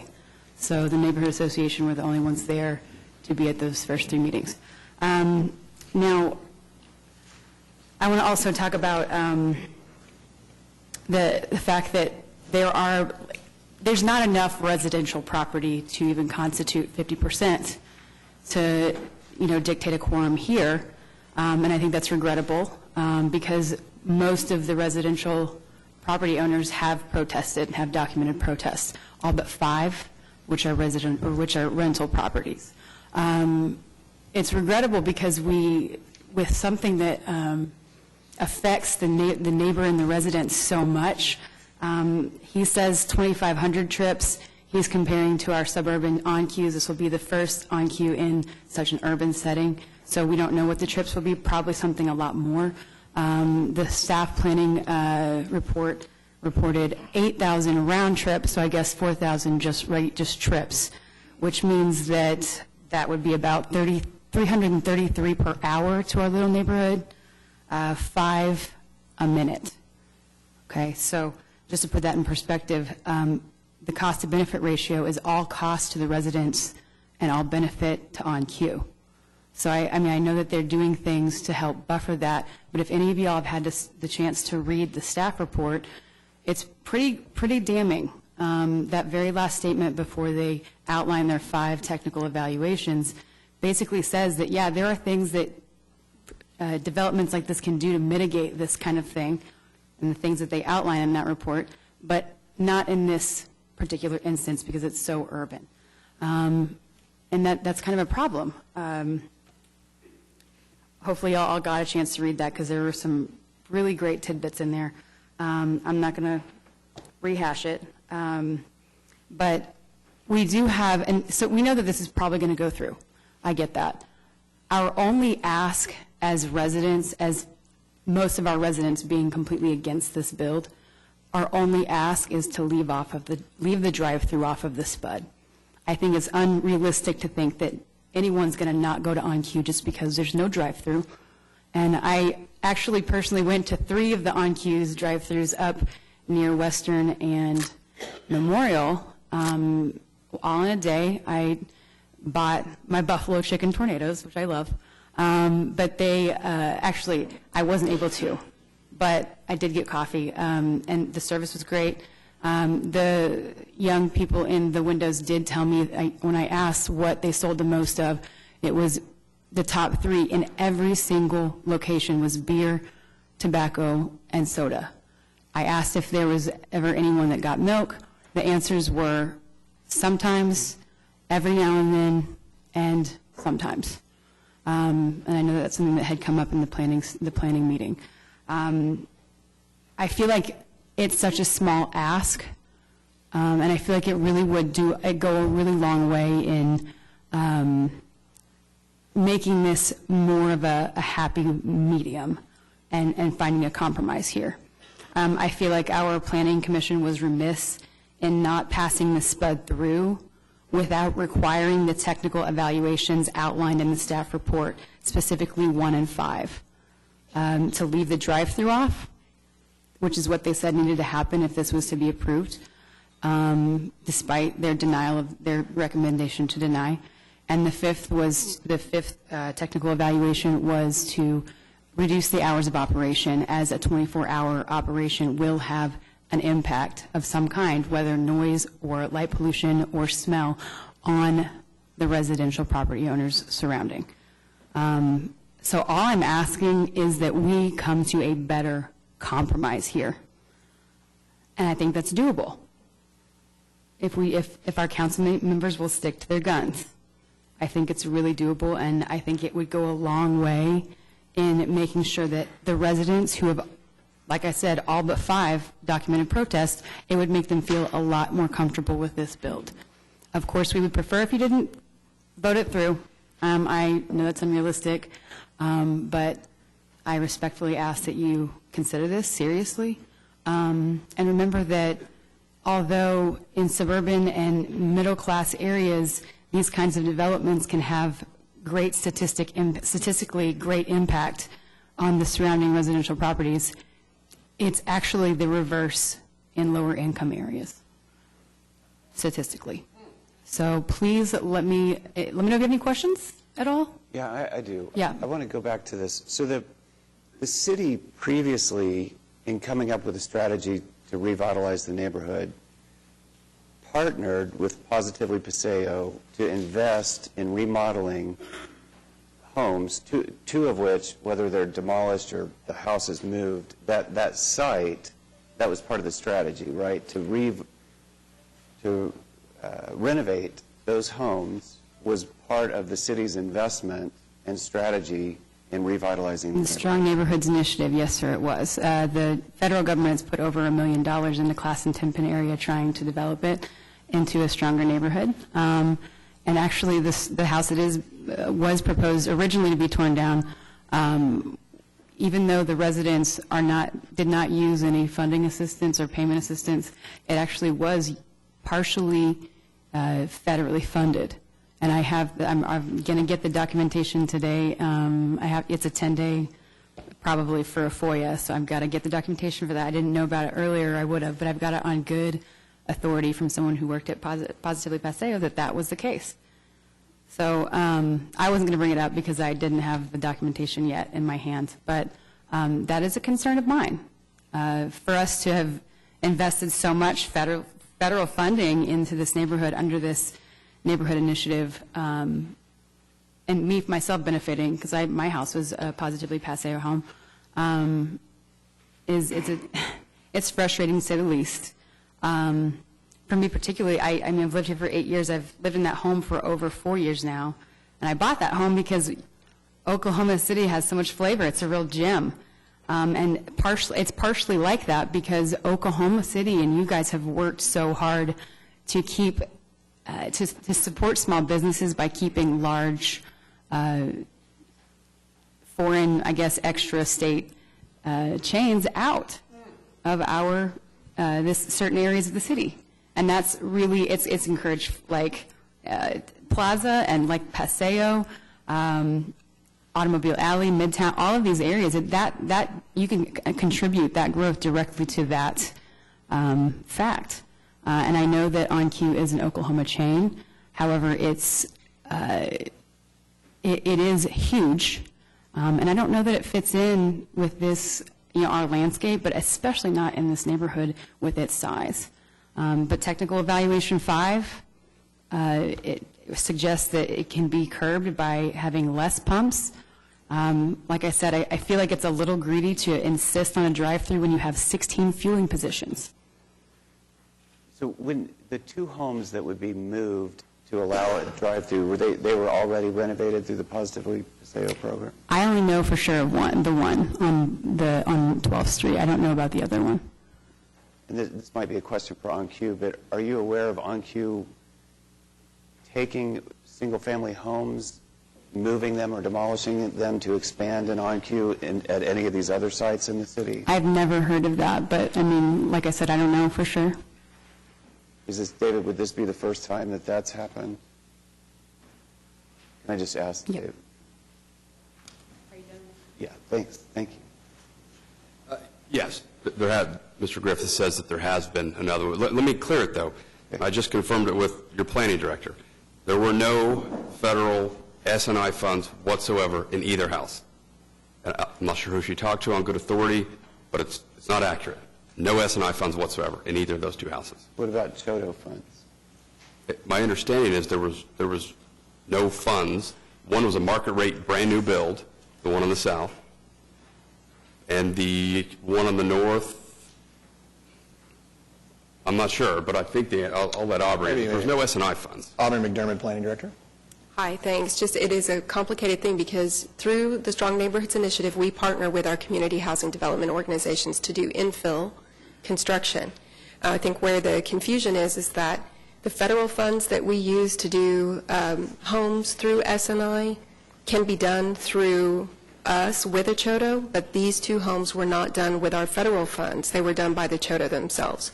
So sometimes private developers will come in and do their own infill construction on their own dime. Sometimes other partners that we work with do their own projects.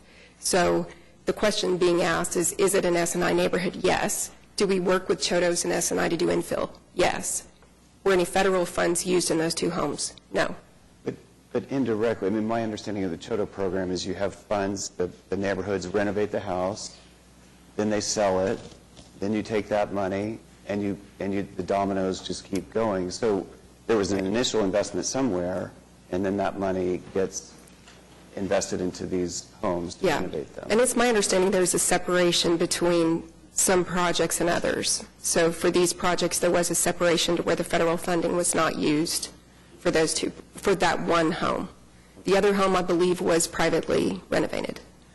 By Positively Paseo? I don't think that the Chodo was involved in the second home, but I'm not quite sure. I think it was just one of the 2 homes. So Positively Paseo did one of the 2? Right. Okay. And it's worth noting that OnQ is paying market rate to acquire both properties. So, I mean, I'm not sure of what funding sources and what loans may, but OnQ, as a willing buyer, contracted with a willing seller to acquire the 2 sites. And was the neighborhood association president that you had mentioned in the first, was she involved in that transaction in any way? No. No. She doesn't own either of those homes. Is she a broker or anything like that? She's a broker, but she doesn't own either home. She has a financial interest in the... I don't know that she was a broker on either of these homes. She was not. So to say she has a financial interest is simply inaccurate. Okay. Thank you. Okay, we still have more citizens to be heard, so why don't we move on to Dylan Reeder.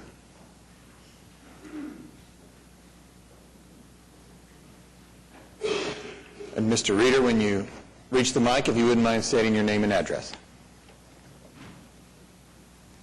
Good morning. My name is Dylan Reeder.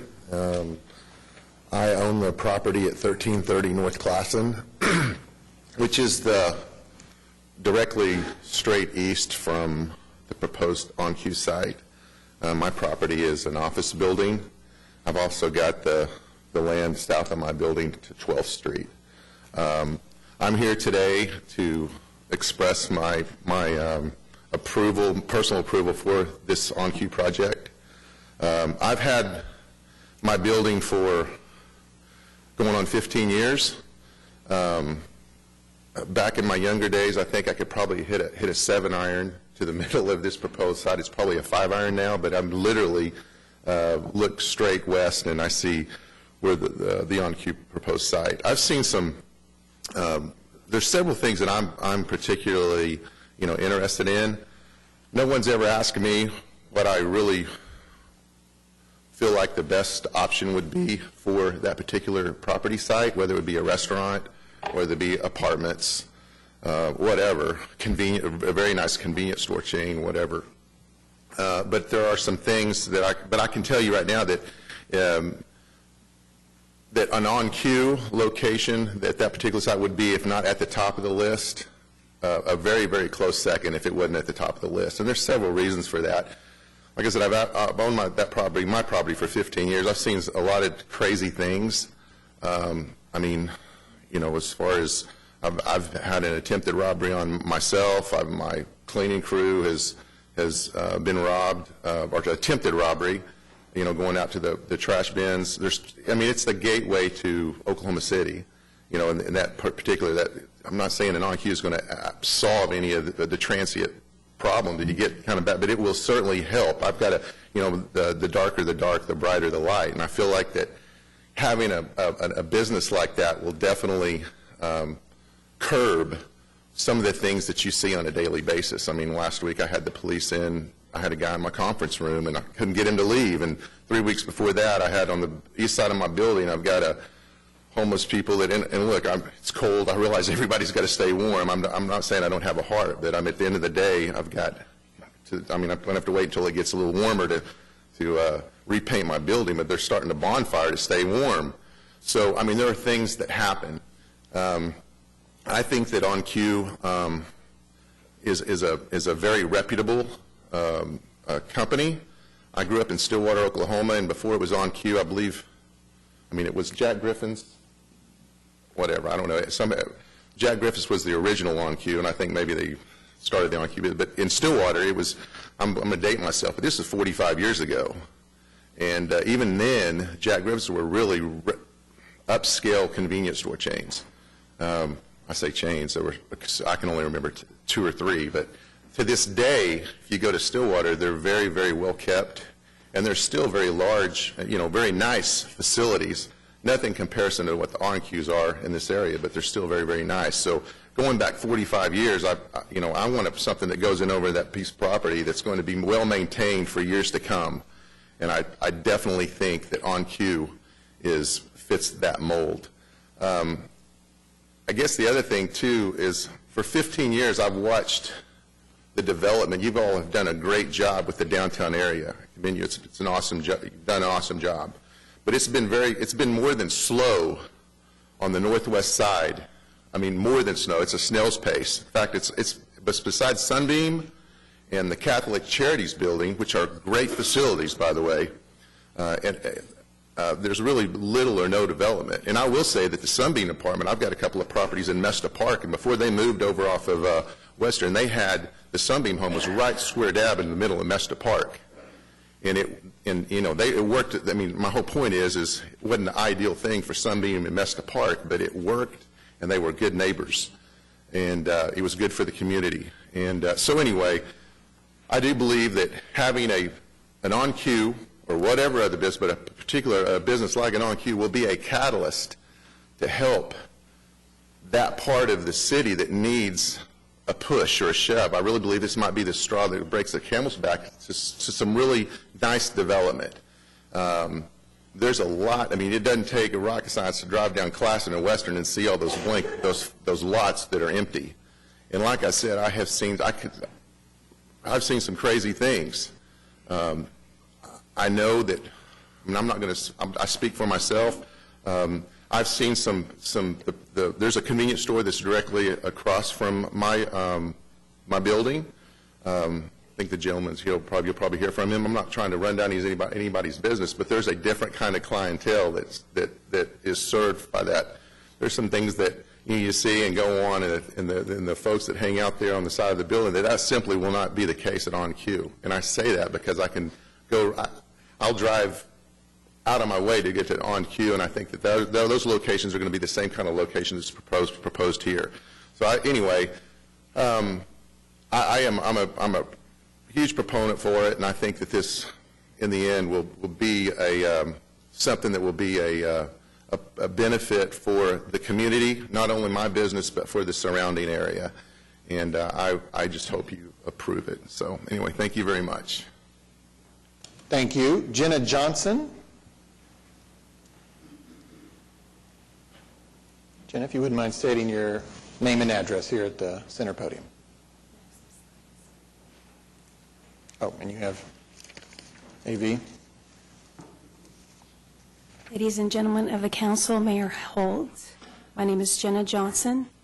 I live at 1118 Northwest 13th Street in Oklahoma City, which is directly next door to the proposed SPUD. If you can go to the first slide, I have a couple pictures just to put this in perspective. So here's the area. I'm the home that's on the white dotted line on the north side of the SPUD, the northwest side of the SPUD. The two houses that would be taken as part of this SPUD and that are currently zoned residential are the ones there in the northwest corner and then the southwest corner. The southwest corner one being the brand new 3-year-old Positively Paseo home that they partnered with the S&I program of Oklahoma City to build 3 years ago. And then the one that is in the northwest corner, that one was a 100-plus-year-old home that was completely gutted and renovated and just completed last year. And if you go to the next slides, it gives you a context of those homes. These are not low-income homes. This is an exciting renaissance that's happening in the Class and 10-pin area, and this would be one of the homes that would be taken for a drive-through.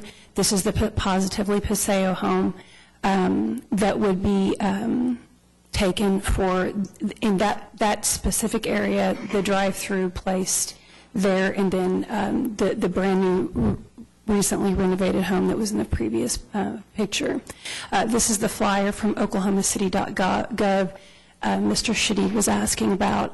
It says here, this is straight off the Oklahoma City website, Positively Paseo is pleased to partner with S&I in an effort to revitalize the Class and 10-pin neighborhood by building new homes on long vacant lots and rehabilitating long neglected historic homes.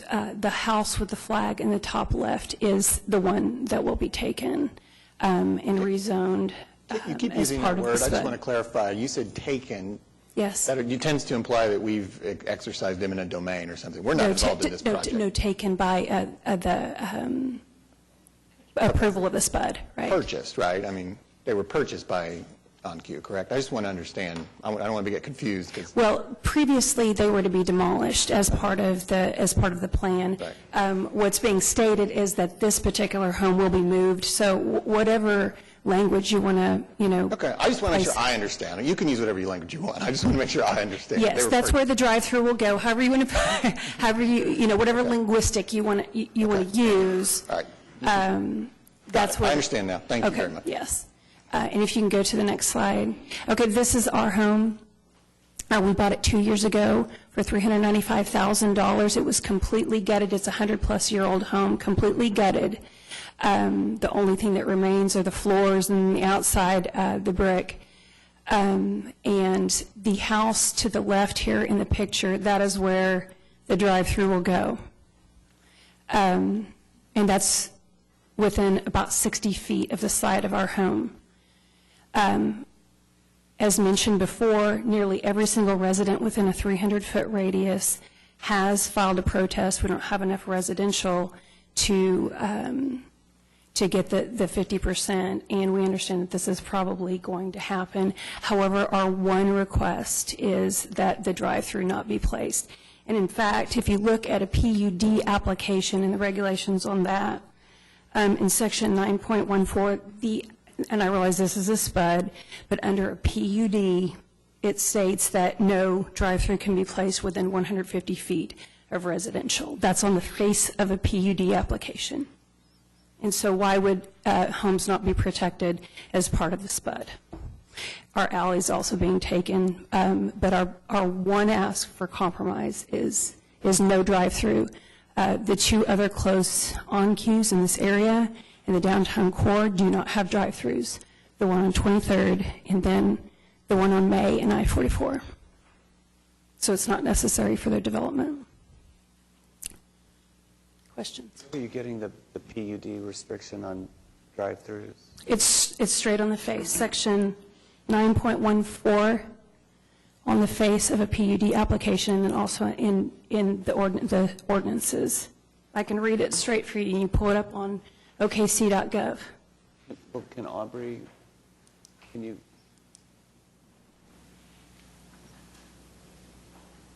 Says that under 9.14 setback regulations, the following uses shall not be permitted within 150 feet of residentially zoned or used property.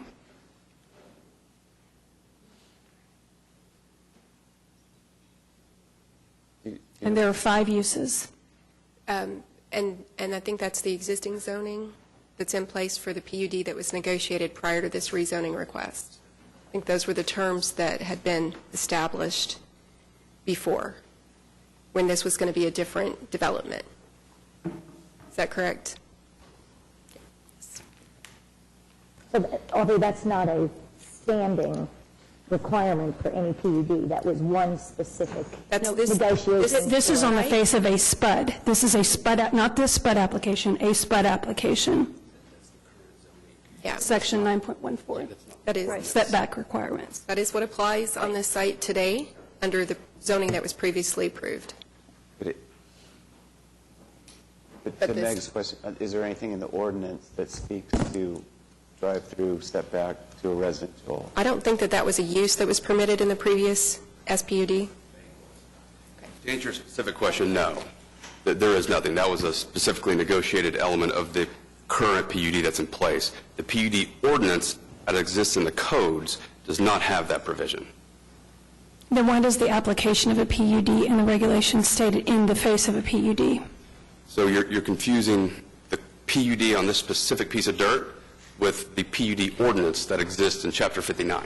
I pulled this straight off of oklahomacity.gov. Correct. Not on this specific SPUD or the SPUD before it. So the Chapter 59 doesn't have a Section 9 point that you're referring to. That is a PUD or a SPUD that you're referring to. No. Okay. So the previous PUD said that you couldn't have a drive-through within 150 feet of the homes? Yes. So how close would it be now with this? 60 feet Okay. from the side of my home. We've measured it. From the side of her home, it's 91.7 feet. There's a 20-foot yard setback. From her property line? From her property line, at the 10-foot wall, which she requested, it's 71.7 feet. Okay. So when you add the 20-foot setback, it's almost 92 feet. Ms. Johnson, you did negotiate with OnCue, did you not? Absolutely. In fact, to get the wall and to get a parking space? we didn't specifically negotiate with them. No, in the planning committee meeting that went on for several hours, and there were lots of protest, as was in the neighborhood meeting. There was a lot of protest as well, and that was one of the items that was placed as part of the SPUD. But our request was that there be no drive-through. That was our big request. Our only request is no drive-through there. There is, however, a drive-through at the Brahms, just up the street, that has a loud speaker. That you can get milk at?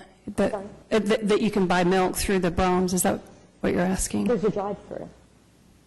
There is a drive-through there existing within 2 blocks of this location. Just pointing that out. There is a drive-through that's used frequently. Any other questions? It's not abutting, I don't think it would be abutting residential. Any other questions for Ms. Johnson? We do have one more citizen to be heard. Okay. Thank you. Michael Washington?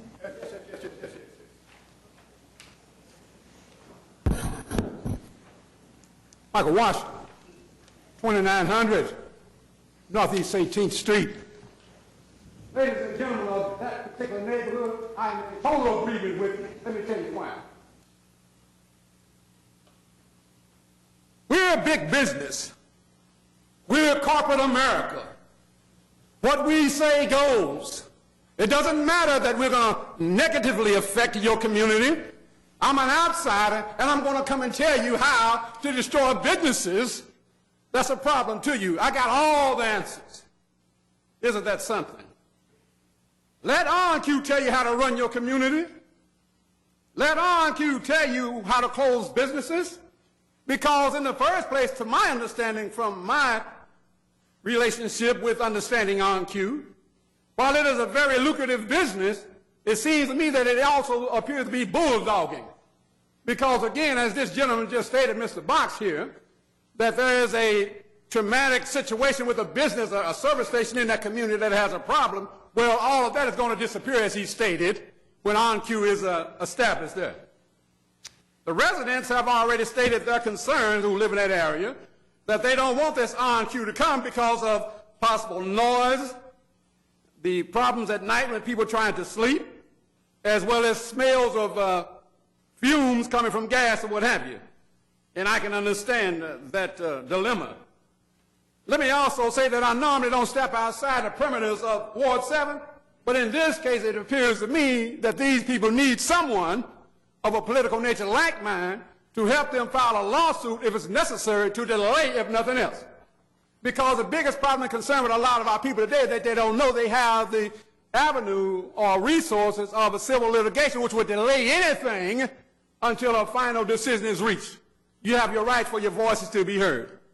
Now, according to this young lady who first spoke, there were several meetings held regarding in the community, regarding the OnQ to be built there in their neighborhood. According to this young lady, 2 such meetings were held that they knew of, and 3 were clandestinely held without their realizing that it had been. That being the case, it seems like to me someone is not trying to be transparent here, but at the same time, I'm actually trying to slide in and voice their monopoly over what the citizens desire and want. After all the years these people live here in this neighborhood, they don't want such a business to come in such a small area of economic development. Now, they also do not want people coming in and telling them and bringing in an influx of transients maybe, especially with this lady who just spoke, being so close to her home, and you having a drive-through. Can you imagine how many people allowed to be hanging around there? And again, I agree wholeheartedly with that. Now, in closing as well, the lady first spoke, said there will be about 333 people an hour to visit OnQ. Well, that being the case, it seems like to me that is certainly something that's going to drive in an avalanche of people that normally would not be in this area. And all for the sake of big business, big money, corporate America, doing what we want to do, / unquote, unquote. Let me say, even the gentleman who spoke and said he's in support of this OnQ, he even stated himself it would be secondary to another important issue that he would prefer to be there. So it sounds like to me, not quite, no disrespect to him, not quite settled on the OnQ being placed there in his neighborhood by his businesses. And did he also say again, obviously piggybacking on what the gentleman stated, there's a business I'm not going to speak about that would be cleaned up if OnQ was to come in. Was that staged? Can't say. Let me say, the lady who just spoke about historical buildings, historical homes in a community. Now, everybody knows that big business should not be able to destroy historical landmarks that this lady spoke about. Why? And not only this, we have what you say, the city partnering with Positive Paseo. Y'all better watch out because Michael Washington clearly, kind of keep up with things. He listens and he writes down. the city of Oklahoma City partnering with Positive Paseo to preserve residential homes in that area. But now the money spent on that is going to be almost wasted on them. I guess these people are going to buy them out to demolish it for big business. We should take a second look at this, ladies and gentlemen of this jury. We should not let these people come in. There are many other places that they can put this on queue. And with that, let me say one last thing. This is a good one. Thanks for letting us know. See there, come on. Okay.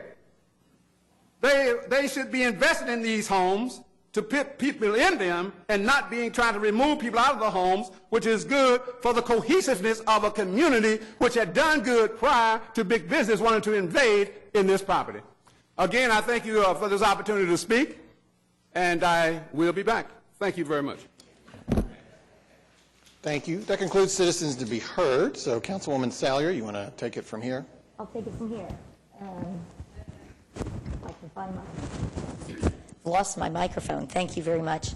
I first want to say, obviously, this is a matter of great interest to many people in this room, and I truly appreciate you coming down, taking the time today to talk to us about this. And for those of you that have met with me previously, I really appreciate that as well.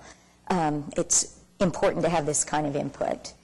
Classen Tenpan is clearly a neighborhood in resurgence, and it has been. I consider it to be one of the poster child revitalization neighborhoods of Oklahoma City. You know, starting with the Plaza District, the ripples just began to run out in Classen Tenpan.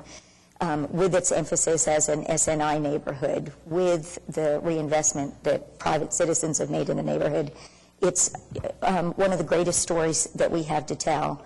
And in this sense, I really think it deserves these enhanced amenities that we're talking about today. I have a lot of things to say. I'll try to meander through some notes, but I do want to correct a couple of things, or add something to some of those. Mr. Washington suggested that some of these early meetings were nefarious in nature. They weren't at all. They were an attempt by OnQ before they even moved forward to consider this as a location, to talk to the closest, most affected neighbors and see how they felt. So the earliest meetings were just with the surrounding property owners to gauge their interest and willingness to sell their property, not have their property taken, but sell their property. So those occurred early on, and they were met with positive feedback from those closest affected. You know, often when we have this kind of a conflict, we have to bring the developer to the table to make concessions and to make suggestions of how this project could be improved for the neighborhood. And in this particular case, I would say it was almost upside down. OnQ has been working in conversation from the beginning to talk about enhanced landscaping, working on traffic, figuring out what to do with those two residential properties. And I think it's important to say, even though we say they're being located with Positively Paseo as a partnership. And to relocate them into the Classen 10 neighborhood where they will be effective. I learned yesterday that there are 3 new homes proposed to be built right at 15th and Classen, one of which is the private residence of the developer that's doing the development. And he is supportive of this project as an additional amenity to the neighborhood. And, I look at that corridor. I probably drive that corridor along Classen 4 times a day minimum. And as this came to me, there were several sites that were looked at, some of which were not feasible at all. In my mind, this particular site, with the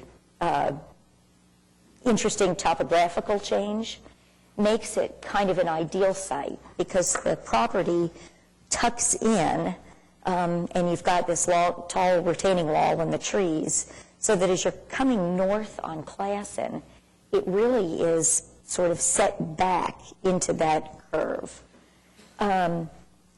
They've reduced the size, the number of pumps. Their normal stations are 12 pumps. They've reduced that to 8, so that 16 pumping stations sounds like a lot, but it's actually one on each side of 8 pumps.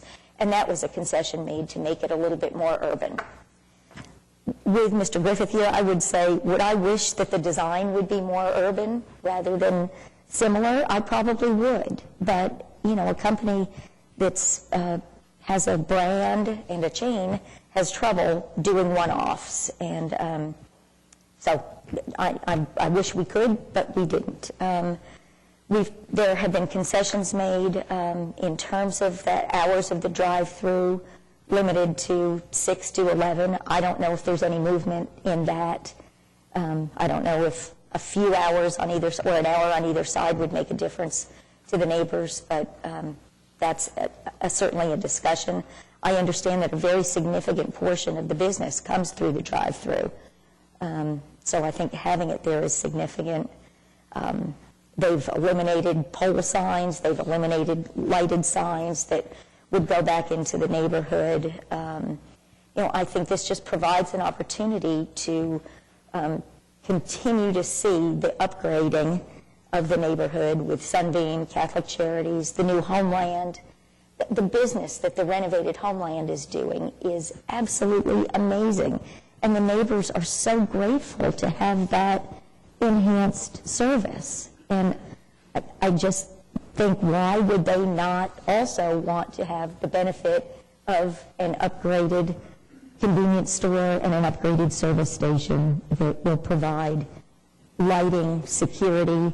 I understand that the employees have all been trained so that the gas station is a safe place, so that in the case of a situation of domestic violence or, you know, a child facing danger, they can go to an OnQ, to this OnQ, and they will call and make sure that the person receives safe services. The enhanced landscaping, the traffic improvements, I just believe that this will be long-term an enhancement for the neighborhood.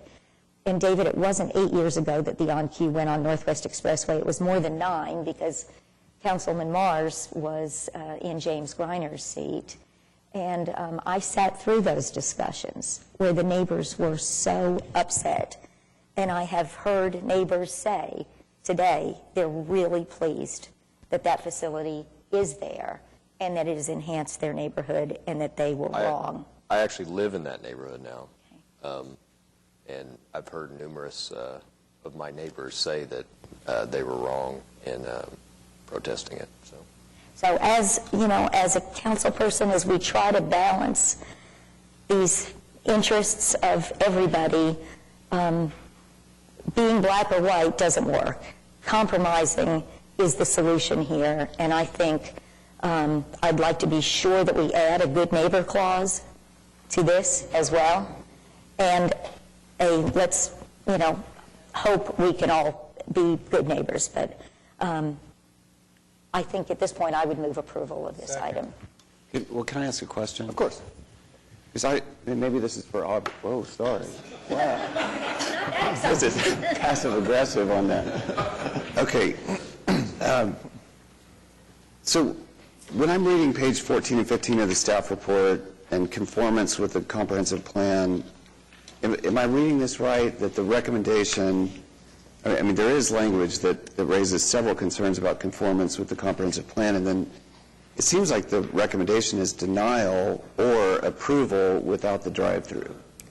Right, that was the recommendation. Oftentimes, if we find incompatibility between two different land uses and the comprehensive plan calls out what those points of incompatibility are, like traffic impacts, noise, operational impacts, it's up to the applicant and the Planning Commission to negotiate what mitigation might be able to offset those impacts. So oftentimes the staff report will offer some solutions that could be points of that negotiation, and if Planning Commission finds that that mitigation is satisfactory to meet the terms of the comprehensive plan, then they could choose that option to approve it with those technical evaluations added, which is what happened through the course of the discussion. So with the drive-through, you would recommend approval. Without the drive-through, staff would recommend denial. That was how the initial recommendation from staff was posed, yes.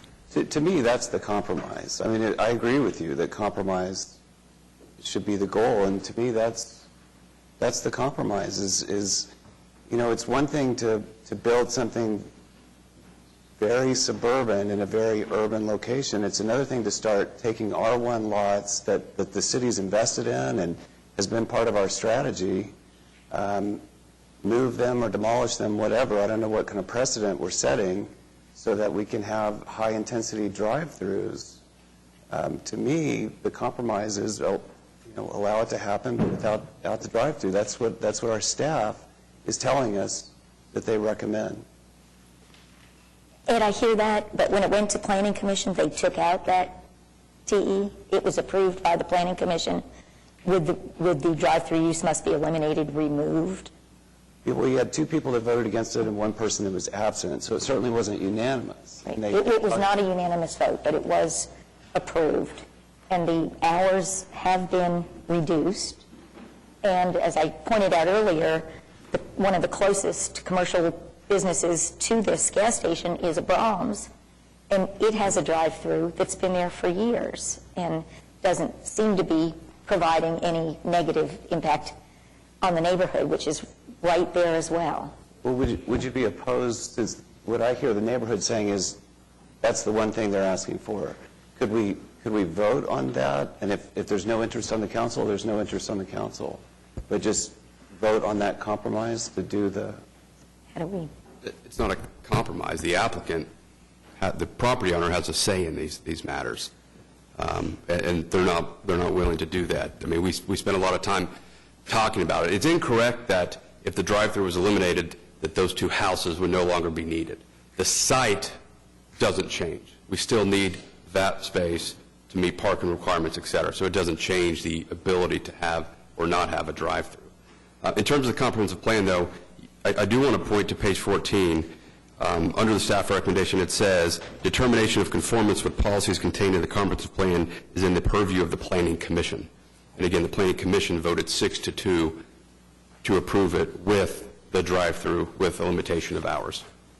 I mean, maybe this is a question for OnQ. I mean, obviously OnQ is expanding, right? I mean, they continue to build more and more, acquire more and more. Is more of this coming? I mean, is this like now downtown or urban locations? I mean, is this the precedent now that we come in with, you're saying that even without the drive-through, we have to have a lot big enough that we're acquiring R1 lots and getting rid of them and incorporating it into something this large. I mean, is more of this coming, or is this a one-off? So all I can speak to is the application before you. There's no precedential effect. I mean, every zoning case stands on its own merits. I believe your city attorney will agree with that. So there's no precedential effect here. And in terms of intrusion in the neighborhood, if you look north of us, the C4 zoning that exists north of us actually goes further west into the neighborhood. So, there are examples of this type of commercial development within neighborhoods and or abutting neighborhoods all over the city, especially within the core.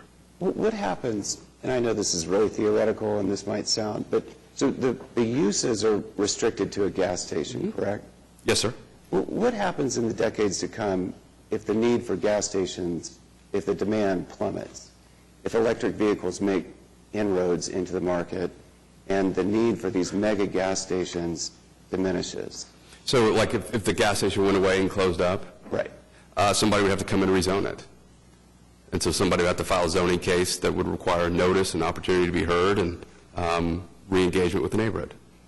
Because they're all accessory to the operation of the gas station. So if the gas station use is no longer, none of those uses could operate independently. I think for me that is a consideration because I think the demand is going to decrease in the years and decades to come. The need for these mega gas stations is going to diminish. Electric vehicles are going to make inroads, and this will be like huge parking garages. The demand, the younger generations are not buying as many vehicles. Hopefully public transit improves and electric vehicles will make inroads, and the demand for this amount of intensity will diminish.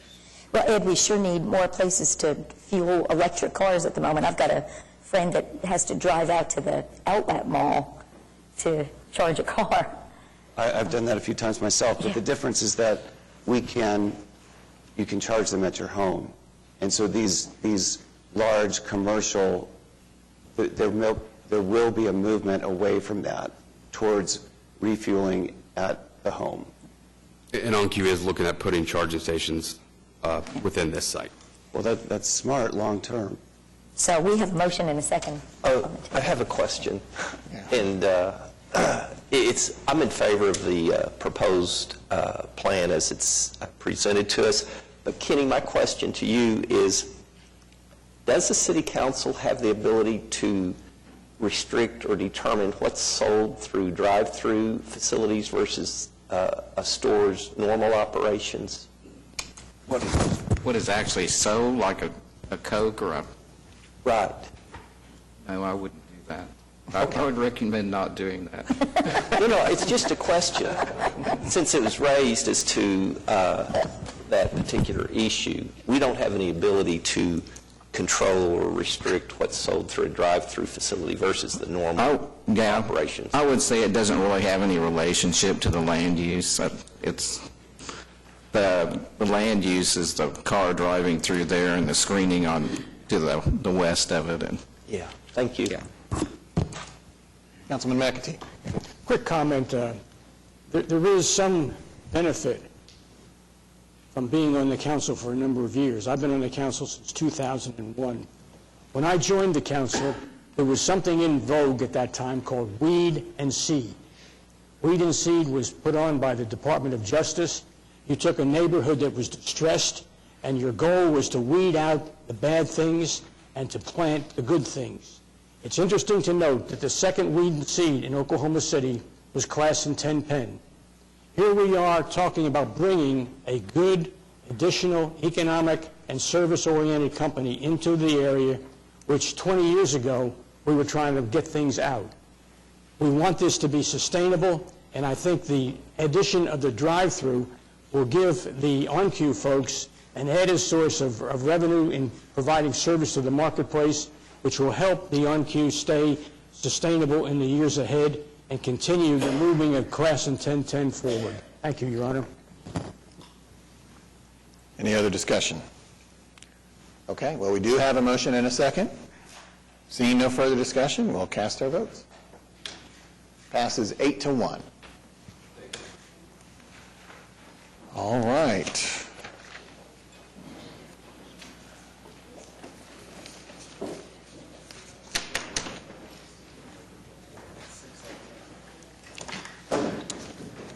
If you're hoping for a palate cleanser, you're not going to get it, because we now have item 9-6. This is at 1111 Northeast 63rd from from R1 to SPUD 1093. This was deferred from last meeting.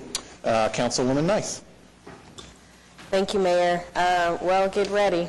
Buckle your seatbelts. We have this one to permit office and medical marijuana dispensary, and I know we have the applicant as well as some protests and some comments and citizens to be heard. Yeah, we have 4 citizens, but perhaps if the applicant's here, we could start with that. Okay. Okay, sure, please. You'd state your name and address. I'm Chad Moody, and I am the applicant for the spot at 1111 Northeast 63rd Street. And when the initial notice of this went out, now I'm going to the best of my understanding, Mr. Box had represented me, and so if I misspeak, please correct me. But when the initial notice for this went out, the Persimmon Hills neighborhood didn't seem to have any objection. And then we had the approval that I believe followed the City Planning Commission approval, or had the meeting here in January 31, I think it was, maybe 16. In any event, an approval or a letter that went out subsequent to that initial approval specified the medical marijuana intention, and then I received a letter from Mr. Skinner, the head of the Persimmon Hills City Council, inviting me to a meeting at Cowboy Hall of Fame that I attended, where I never have felt so much like Frankenstein meeting the peasants with the pitchforks.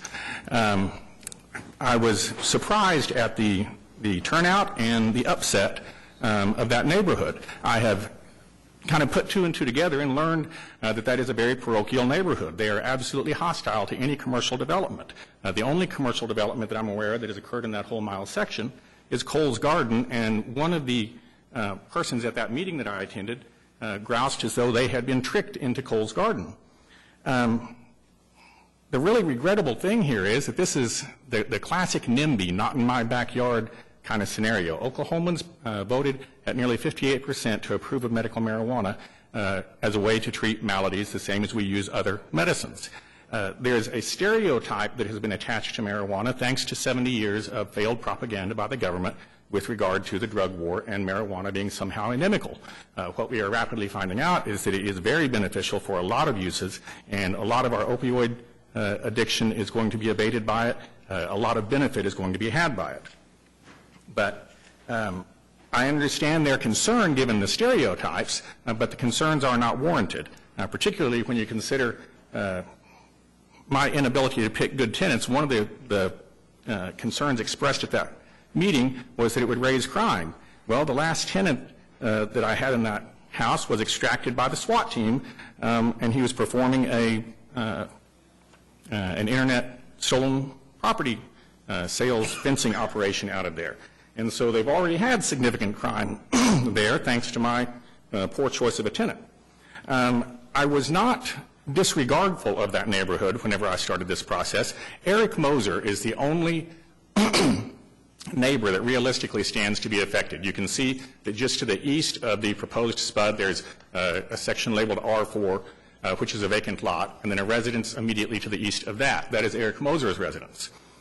Given that he is the only one that would conceivably have any real impact, I called Eric before I started this whole process and said, are you going to have any objection to this? And he said, well, I wouldn't want a strip mall or anything like that there, but so long as it stays in the neighborhood or in the appearance of a neighborhood, he wouldn't have any objection.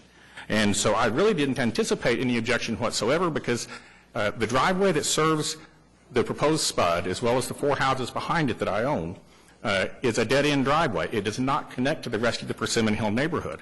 In fact, it's only by virtue of just happening to be in that same mile section that I'm lumped in with the Persimmon Hill neighborhood. There is absolutely no traffic that goes up my driveway and into the Persimmon Hill neighborhood. So any objections regarding traffic are spurious. I think that another one of the concerns was that I might have a sign out front. If it is necessary to abandon the sign, my primary objective here is to be able to move my law office there. After having succeeded in lobbying successfully for marijuana law reform, I am now having to branch out and find something else to do, and I'm hoping to be able to put a law office there. It's a house built in 1907, has pretty Doric columns out front, and it would make a very nice law office. The dispensary idea was sort of incidental to, and in view of that, and in view of the fact that this received no hostility or complaint whenever it initially went out as just an application for, or on the initial mailing by the city, it was designated only as general office use and not specifically marijuana. I would ask that in the event that this spud fails, that I be allowed to orally amend my application to make it only for a law office to see if that use might be found compatible. Also, we are dealing with a little bit of new law in this context. 788 foresaw, that is the bill that made medical marijuana legal, foresaw this possibility coming about, and in Section 6F of 788, it states no city or local municipality may unduly change or restrict zoning laws to prevent the opening of a retail marijuana establishment. And so this is probably the first case of its kind to come before this body, and I would ask you to not give ear to your fears. I have been to a number of these dispensaries around. Most of the people going in and out of these dispensaries are my age and older. It is not a bunch of hoodlum hippies that we're dealing with. And so in view of all that, I would be happy to answer any questions anyone has. What I'd like to do is, let's hear from the other. I have one just clarifying question. So you own all of those homes to the north of the site? Yes, all 4 of them. Do you live there? No longer. I did it one time. Yeah, okay. How long ago?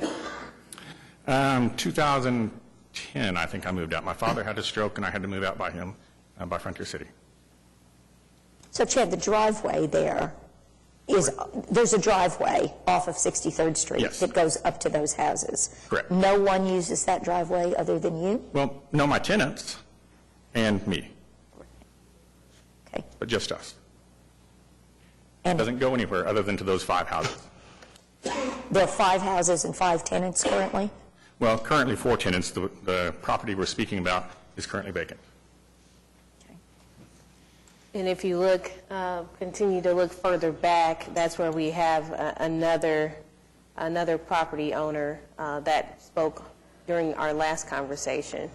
And the way that this driveway, it does stop, but I was actually in the neighborhood driving around myself, and once you go up there, there is a possibility that once that driveway stops and you don't know where you are going, you will go through the grass and you will go through that neighbor's driveway to get to the main street to come back out to 63rd. So that would be a conflict as far as some people not understanding that it does stop if you're not paying attention and you're unfamiliar with that area. My tenants had some concern about there being traffic up there, and it's already part of my plan to put a gate basically where the northern green line is to prohibit any egress or in that direction towards the north. Well, I know there's a small one now, but to me that wouldn't prohibit people No, I'm going talking around about, it. that's not really even a gate, that's a section of a fence that I think you're referencing. If you come on back down to... Either way, it's a barrier to prevent people from going through there. Right, I'm talking about the barrier that I intend to put would be basically where the northern green line is on the map, if you're seeing what I'm seeing. And are the rest of the tenants residential tenants?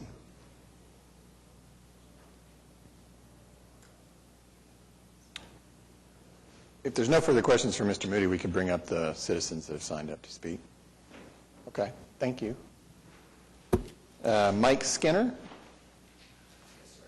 You wouldn't mind stating your name and address? Sure. Mike Skinner, 6532 North Lottie, Oklahoma City, Oklahoma, 73111. I'm the president of the Neighborhood Association. I can speak to those comments and then here. I would characterize Persimmon Hill Neighborhood Association as very protective of the neighborhood. Parochial, I'm an engineer by degree, so I'll use protective. But inclusive, whereas households. I can give you 2 examples. The applicant, those renters, we reach out to them, they're on our mailing list. They receive, we include them as part of the neighborhood. Off this discussion, but in our neighborhood, at the northwest corner is a Buddhist temple, Laotian. Super folks. We include them respectfully. I appreciate their Facebook, so as a Southern Baptist, I get to learn about Buddhism, but we include them. They're households. They're folks invested in the neighborhood. So we are very protective of the north side of Northeast 63rd. And very concerned when what we see as commercialization. And it gets to the Coles Garden question. That came to the neighborhood, and it was opposed by the neighborhood. It was passed as a museum. It then converted at some point to an event center. It is a totally different situation in the neighborhood's mind. My property on North Lottie shares a wall with Coles Garden, 10-foot, very ornate steel fence, evergreen trees, very high. We cannot see into Coles Garden. We are directly there, as the overalls would be, at the top end of that R4 corner up there. Totally different situation here to the neighborhood. The commercialization creep question, north side, is a concern. I appreciate Councilman McAtee at the last council discussion, because I just flat forgot to bring it up. The owner of that R4 property, he tells us his future intent at some point is to put senior apartments into that property. So admittedly, to the council, to the planning commission, that probably is viewed as not residential or commercial. To us, those are homes, households invested in the community, in the neighborhood. We would reach out to them exactly as we have with the renters, with the Buddhist temple. But should this be approved as is presented to the council, from speaking to that applicant, that would not occur. That would probably be another SPUD presented to the city. There's another vacant house by Coles Garden. Folks working very hard to get it sold as a residence, but we begin to see the creep toward Coles Garden. When I spoke to Jennifer Dottie, not Jennifer Wood, she is so gracious. I called her Jenny Wood 3 times in our discussions. I said, here is a SPUD. Please do what's best for Coles Garden. As a neighborhood, as a president, I would recommend you would protest it. They did. Natalie Shirley, super nice person. I appreciate Jamie Sherman, her chief of staff for the National Cowboy and Western Heritage Museum. I'm invested in the community. I grew up on Lottie, so I apologize. I watched them build the Cowboy Hall. It'll always be the Cowboy Hall to me. I said, Ms. Shirley, you have to do what's best for the National Museum. You simply have to do that. You're a CEO. You've got board members. Please, would you consider it? We would strongly encourage you to send a letter to Councilman Nice to oppose it, and they have. We talked to Dr. Cecilia Robinson Wood, superintendent of Millwood, to the growth in the area that we are fully supportive for. Again, protective but inclusive. We've watched Millwood grow from when I went to a 9th grade, to a high school, to a pre-K, to support a church on Sundays, and now Langston is there. You can go from pre-K to graduate from Langston University and stay at that same campus. Would you please consider it? Again, do what's best for Millwood. We would recommend you voice against it. They did, and wrote a letter. Full support of the board and with of the Millwood board and with Dr. Wood. So we don't see a commercialization on the north side now. This would be a major effort. Second point, medical marijuana. Realize it's a state law. We use Mr. Box's approach, number one, to see if we were being reasonable in approaching the council, and basically toured Oklahoma City. I got to see parts of Oklahoma City I had, in my mind, were still from the 60s. So to Councilwoman Salyer's comment, growth is fantastic in this city, but we Googled medical marijuana dispensaries. We drove around Oklahoma City. We couldn't find no other dispensary that was in this type of setting. All others were in a commercial building, already commercial, like you see at Northwest 63rd and Kelly, vacant today, available. Commercial property south of 63rd, available. We see other options. Security. We appreciate Sergeant Huff. He comes to many of our neighborhood association meetings. Spring Lake Division, to us, is the best of the best in any nation, but especially in the nation, but especially Oklahoma City. Should this SPUD be approved, that is a tough situation. Late at night, coming up that drive, the National Guard to the left, vacant lot to the right, people downrange, if you will, into the neighborhood. That is tough from a security perspective. And the one nuance to medical marijuana is it's a cash business. It has to be a cash business because marijuana possession is still a federal crime.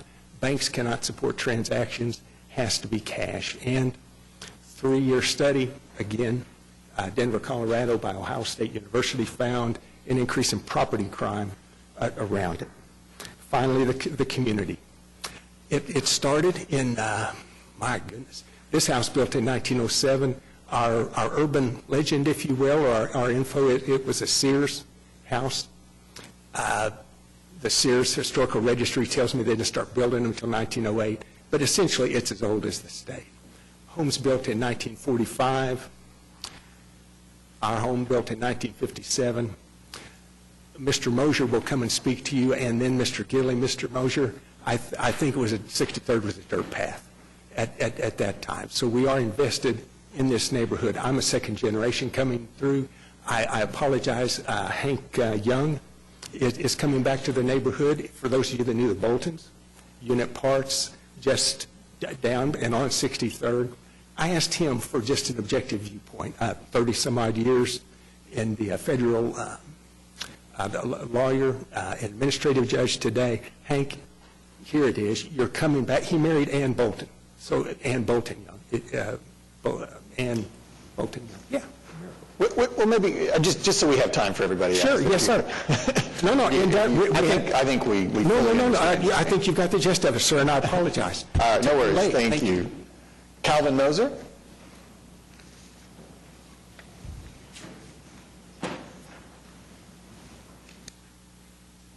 I'm Calvin Mosier. My property is 1127 Northeast 63rd. That's the property that's just to the east of this property with the circle driveway. My father purchased that property back in the 60s. My dad and I rebuilt it along with others. The property is estimated by the city appraiser to be somewhere around $500,000. I'm very, very, very concerned about what is being planned to put in as a neighbor. Far different than what we ever anticipated having in our neighborhood. The property just to the east of my property is my son's property, who he referenced to was okay with that. Or maybe he said, maybe he had a little doubt. That's my son. He has a big doubt on that. So I don't know of anyone in our area, when we found out what was really going to be put in there, why we didn't object before. We didn't have any idea that's what was going to be put in there. We were told there was going to be a small office space. Maybe 8, 9, 10 people would come there a day, just a small. And he was going to use Mr. Humphrey's house as his office, which is fine. Down the corner, you have a corner down here at Kelly Avenue. Some of you may remember the White House. It was an attorney's office at one time, also a restaurant at one time. I'm not sure what's in there now. That served as a law office. Had no problem with that. But for this residence and this area to become an area where you're going to have traffic as a commercial area for products, I'm not opposed to Caminus. I know of people, I worked at HUD, I know of people that need that oil to help them in the health situation. That's not the question. That is not the question at all. The question is, what are we going to do with the traffic? We have the red line, or the green line on one of the pictures. That's 63rd Street. There is no reason why he cannot connect to that 63rd Street and thereby making a U-shape around and going down the little street to the east there, which you need to drive that street to know what it is. It's one lane. I mean, yeah, if you move over and drive in a culvert, 2 people can pass. So I'm very opposed, and I have a lot of other things I could say in here, but I've shortened this because we've been too long now anyway. But thank you for your attention, and I do hope that you choose in our favor of opposing the process. Thank you. Any questions? Nope. Thank you. Afton Gill? If you'd state your name and address. Thank you very much. I'd like to apologize. I'm not a really good public speaker, and but I know I'm not as entertaining as some that you've had today, Mr. Washington, for example. But my name is Afton Gilly. I own the property at 6512 North Missouri. My father was an architect, designed that house, and I've inherited that house. I grew up next to the Allens that you heard from a couple of weeks ago, and went to school with Skinner at Mr. Skinner at Millwood School. I was there when they opened up Cowboy Hall of Fame, and the wagon train came in, and they camped out down at the bottom of my street. I used to walk down 63rd Street down to Little Jim's and get candy bars and for a nickel and gum for a penny. So I've been in that neighborhood a long time, and I'd walk by this house. If you can look at the screen up here, you see this beautiful house.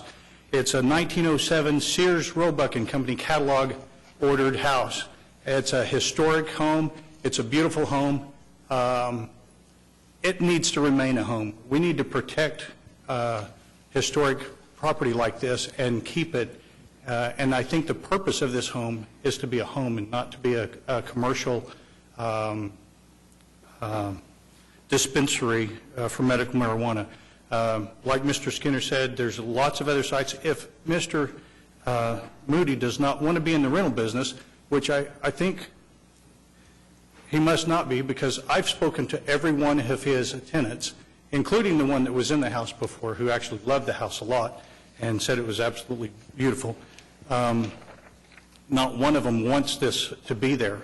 And most of them have told me they will move out of his rental property if it goes through and it causes the problems that they anticipate, especially this traffic. Like was just mentioned, it's a one-lane road going up there, but the traffic isn't even the biggest part of it.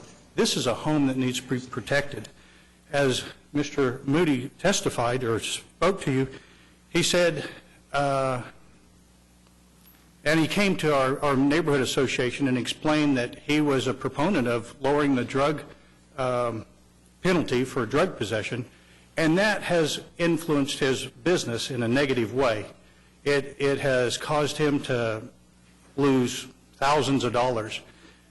I see this as another issue that Mr. Moody has not been able to see the future of. Him putting in a medical marijuana dispensary is going to hurt his rental business. If he really wants to have that, then I think he needs to sell his rental properties and move it to another site. I know he's upset he has to close his downtown business and move to another place to save money, but again, if he wants to move this and make this a law office, I believe he needs to file a new application with the city to allow that to be approved. And I don't think that, I personally don't think it should even be made a law office. I feel that it should be preserved as a historic home and kept that way. I just think that Mr. Moody is self-destructive. He's had some self-destructive thoughts, and the way he presented to us, it was his own part of his own doing is promoting the marijuana lessening of the charges against drug possession, and it's hurt his business. And doing this will also hurt his business. He also mentioned that no city or state should change zoning laws to prohibit marijuana. Well, we're not asking you to change the zoning law, not at all. That's kind of a misdirection by Mr. Moody. We're asking you to enforce the zoning laws that are now and not change the zoning law to permit the distribution of medical marijuana in this location. Our neighborhood is a quiet neighborhood. It's we love each other. We help each other, but we do not want to see the commercialization of this coming into our neighborhood.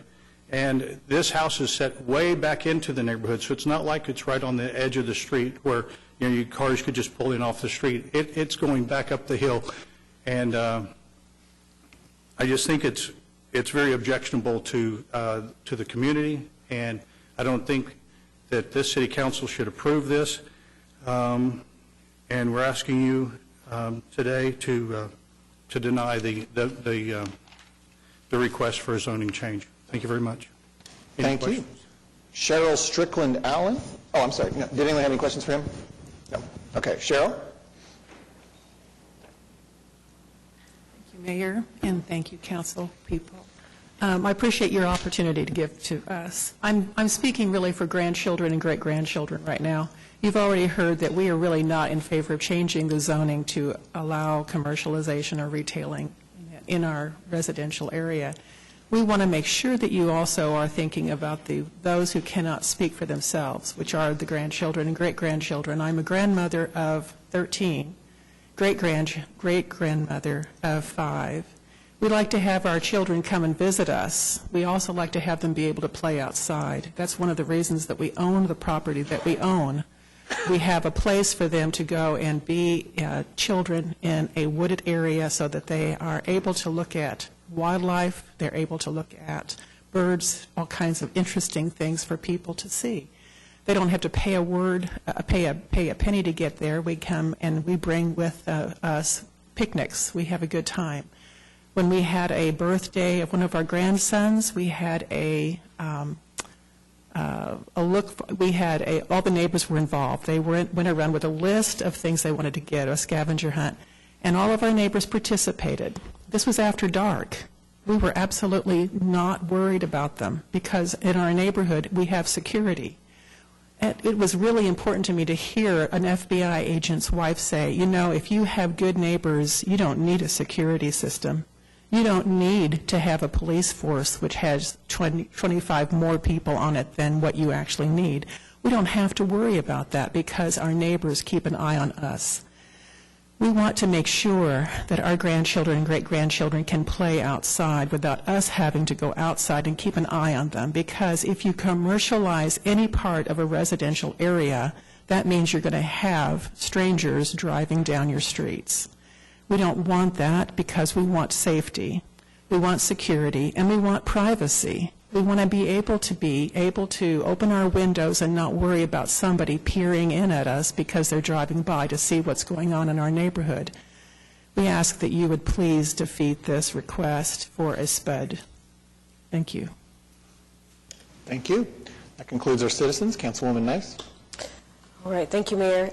With that, and again, if you look at the area and you see just kind of how it sits up, unfortunately, when we're looking at this piece of property, it's hard for us to find balance because obviously the property owner owns all of that, and it's hard for the community, as far as the residents around it, to be able to legally protest in a manner for them to be effective in that.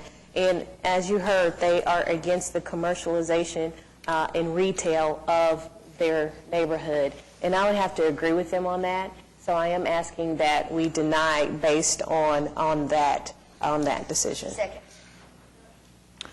So we've got a motion and a second to deny. So just to clarify, if you vote for the motion, you're denying the application. Is there any further discussion? Okay, seeing none, cast your votes. Again, a vote yes is to deny the application. Okay, the motion carries 8-1. The application is denied.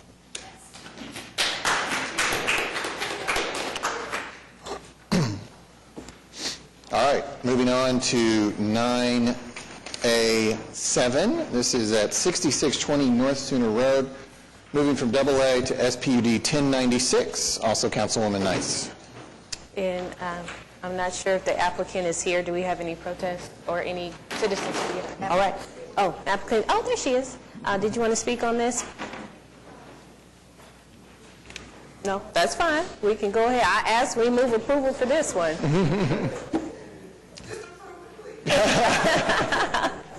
We've got a motion and a second. Any discussion? Seeing none, cast your votes. Passes unanimously. 9A8 at 1117 Northwest 15th, moving from R3 to SPUD 1097. Councilwoman Sager. Thank you, Mayor. This is actually some of the infill that we were talking about on Northwest 15th and Classen a little bit earlier. Has anybody signed up to speak? No, already. There were no protests, and it was approved by the Planning Commission. I would move to approve. All right, we've got a motion and a second. Any discussion? Seeing none, cast your votes. Passes unanimously. 9A9, 1515 North Portland, moving from C3 and 01 to SPUD 1099. Councilman McAtee. Your Honor, is anyone here to speak to this? You're the applicant? Has anybody signed up? No, sir. Seeing that there's nobody signed up, if you don't mind, I'll move for approval. All right, I've got a motion and a second. Any discussion? Seeing none, cast your votes. Passes unanimously. 9B1 and 2, these are related. 2 is an ordinance that was on final hearing that was recommended for approval at 2101 Westbury Drive, moving from PUD 1629 to PUD 1701. And then item 9B1 is an amendment to the master design statement related to this application. Councilman McAtee. Now, has anybody signed up? If you'd come forward. Since there's a lot behind this particular application, would you give the council an overview of how we got to where we are today? Sure. David Box, 522 Colcord Drive, here on behalf of the applicant, Mr. Walters, who is here with me. As Councilman McAtee said, this is a project and piece of dirt that is been going on for quite some time. I think this is the third or fourth zoning application that I've filed on this exact same property. This is the old Westbury Golf Course. The first time we came before the council, many of you were not on here, some of you were, and you saw a significant amount of protests and opposition. And through the hard work of Mr. Walters and his development team, we now come before you with nobody here. So what we have proposed all along are senior living. This part of the city, this is a project and a market that is underserved. And frankly, when I think the neighbors got past the fact that the golf course was not coming back, I think they realized that perhaps this was a better opportunity. You're not going to see the amount of traffic that you might otherwise see in a single-family residential development, and it has the opportunity to take advantage of some of the natural features like the ponds and the creeks, et cetera. But with that, some of the problems that are created by having a development of a former golf course come with access and how you move cars and things of that nature. So when we originally got it approved, it was contemplated that perhaps we could access, Cindy, if you go back to the plat, the first image you had up there, if you don't mind. We're going to have a second point of ingress and egress at some point. And so it was hoped that perhaps we could go south. If you look at what is labeled as Southwest 21st, what you can't tell in that image is Southwest 21st Street, perhaps strategically, doesn't actually touch the property line. And so when we approached the developer to the south to try to connect for our second point of access, they declined to allow it unless we were willing to fund the entirety of their infrastructure for their development. And although that was quite a generous offer, my client had to decline. And so we had to see about how we're going to get a second point of access. So what we're going to do is we're going to access the site from Sarah, which is to the west. That's going to require we cross the creek twice. So that's a significant expense, as you might imagine. We're dealing with the Corps. We're having to build bridges. So what we've done is we've made sure that we are in compliance with all fire marshal regulations as it relates to access, and we are. And so all this PUD is doing is doing three things.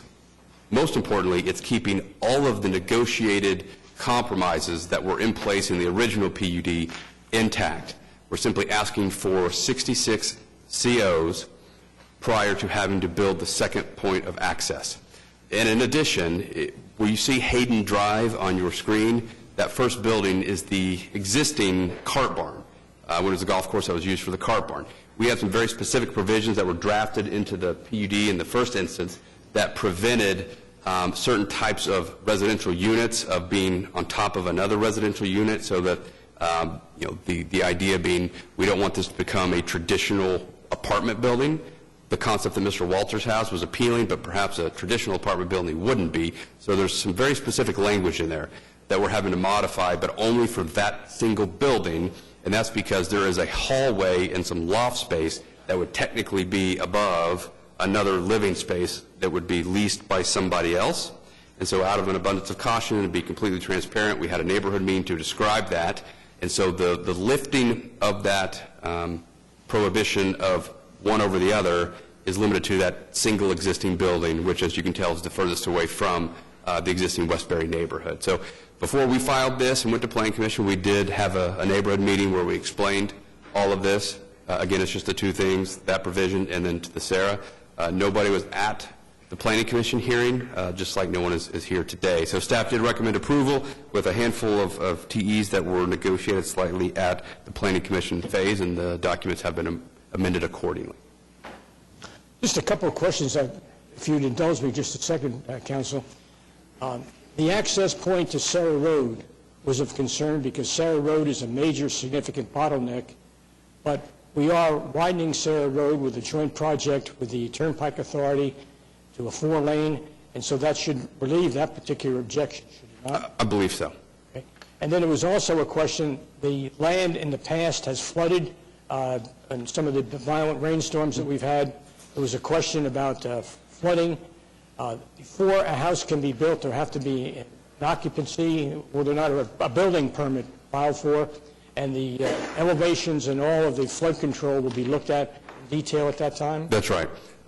Before any building permits can issue, detailed elevations and studies, et cetera, must be submitted to Public Works, Utilities, and I'm told most of that has already been submitted and has been approved by city staff. So there's been a lot of behind-the-scenes talking and studies on this. There are no protesters today, so unless the council has some questions, I move for approval. All right, we've got a motion and a second, and I'm going to take that motion as applying to 9B1, the amendment to the master design statement, and then we'll handle the ordinance on final hearing after that. Okay. So we've got a motion and a second. Any further discussion? Seeing none, cast your votes. Passes unanimously. And then, Councilman, for a second motion? For 9B2? Yes, correct. I move for approval of 9B2. All right, got a motion and a second. Any discussion? Seeing none, cast your votes. Passes unanimously. Thank you. Now we're at 9C1 and 2. 9C2 is an ordinance on final hearing. It was recommended for approval at 2222 Northeast 27th Street from R1 to SPUD 1101. And then also there's item 9C1 is an amendment to the master design statement that was related to this as well. Councilwoman Nice. Yes, I know the applicant is here, and this is going to be something exciting for the community with organic produce, herbs, flowers, and eggs to be produced. And Langston University is also going to be helping with this effort, and we're going to be using students from Douglas and Northeast and providing after-school work during the summer for them. So that's definitely needed in the community, and as you can see, this is what we're looking at. So I'm going to move that we approve the C1. Okay. Got a motion and a second. Any discussion? Seeing none, cast your votes. Passes unanimously. And I move now for approval of C2. Second. Got a motion and a second. Any discussion? Seeing none, cast your votes. Passes unanimously. Okay. Now we are on item 9D. This is an ordinance on final hearing. This was recommended for denial. This is at 9816 Southwest 89th Street, moving from AA to SPUD 1064. It looks like there's a request to potentially go back to planning, but I'll leave that to you, Councilman McAtee. I'm sorry. I thought we Well, were sending this back to planning. That requires a motion, correct? Right. A motion? I moved it to get sent back to planning. I'm sorry.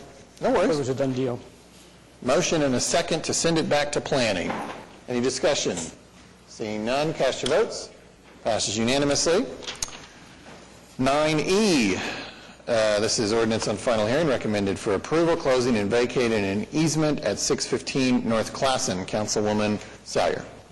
Well, 615 North Classen's been in the news a lot lately, and this is not specifically related to the Wavy drive-through, but I'm just going to make a comment anyway and hope that somebody out here will come forward.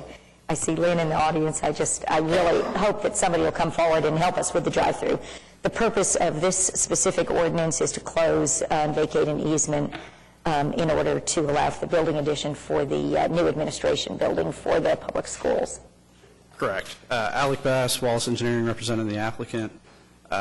This particular lot is currently developed as a bank building with all that is a sidewalk paving and parking to the north of the existing building.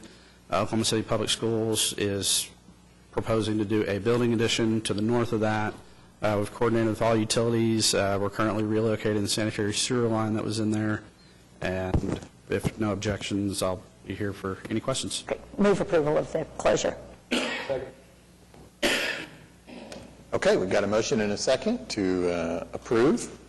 Any further discussion? Seeing none, cast your votes. Passes unanimously. Try to save that drive-through for us. 9F, this is an ordinance on final hearing that was recommended for approval. It's a special permit to operate a commercial blood center in the C3 Commercial District at 4275 Northwest 63rd. We have had someone sign up to speak, Jeff Terrace. I'm the applicant. Oh, you're the applicant. Okay. Councilman Greiner? Yeah, it's recommended for approval, so I'll move for approval. Okay. Are you okay if we just vote? Okay. All right. Motion and a second. Any discussion? Seeing none, cast your votes. Passes unanimously. All right. 9 G, this is an ordinance to be introduced, set for public hearing on March 12th, final adoption potentially on March 26th, relates to motor vehicles and traffic, specifically a definition of motorized scooter. So this is in our practice of ordinance amendments. This is our first of 3 meetings, so there is a presentation today. Yes, Steve Christ with Municipal Counsel's Office is here to give us a complete presentation. Good morning. This will simply add a definition for the vehicle known as a motorized scooter, which currently does not exist in city ordinance. There is a comparable state law definition, and we've merely incorporated that same language into city ordinance. This will allow us to regulate these vehicles under our city ordinances, and there's also what we call a motor scooter, so this will help clarify the differences between those 2 vehicles. Okay. Any questions? Pretty basic. We would need a motion to introduce the ordinance for consideration. Got a motion and a second. Any discussion? Seeing none, cast your votes. Passes unanimously. Thank you. So again, that will have a public hearing set on March 12th. Moving on to 9H1. This is the public hearing regarding the dilapidated structures listed here, except for the ones previously stricken. Is there anyone here who wishes to speak under the public hearing portion regarding these addresses? Mayor, I'd like to mention something with regard to this. Today is actually Charles Locke's last council meeting before he retires on March the 7th. And I believe, Charles, your tenure with the city is almost 42 years.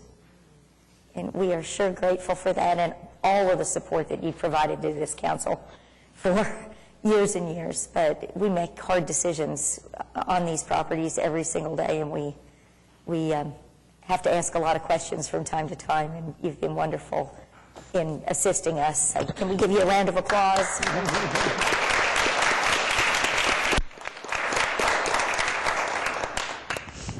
Thank you, Charles.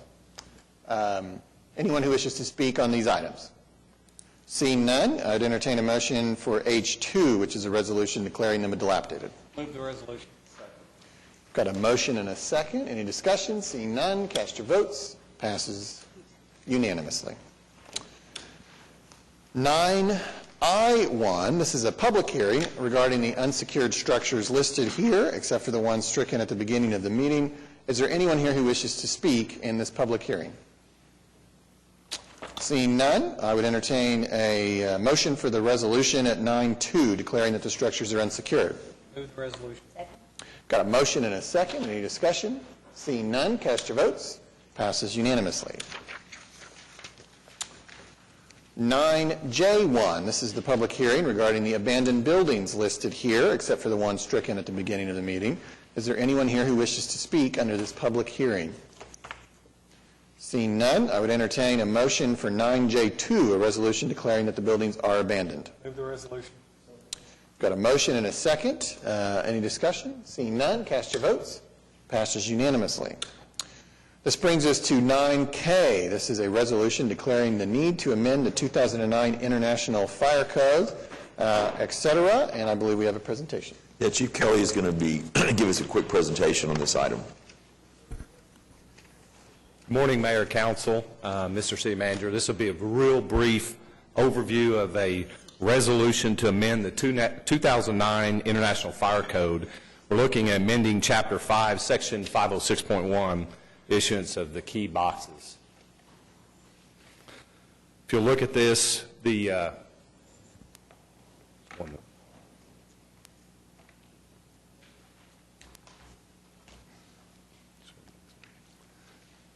real quick, this is the current language that we have, and it basically says where access to or within a structure or area is restricted because of secured openings or where immediate access is necessary for life-saving or firefighting purposes, the fire code official, which that's our fire marshal, is authorized to require a key box to be installed at approved locations. I wanted to have a picture here so you could see actually what we're talking about.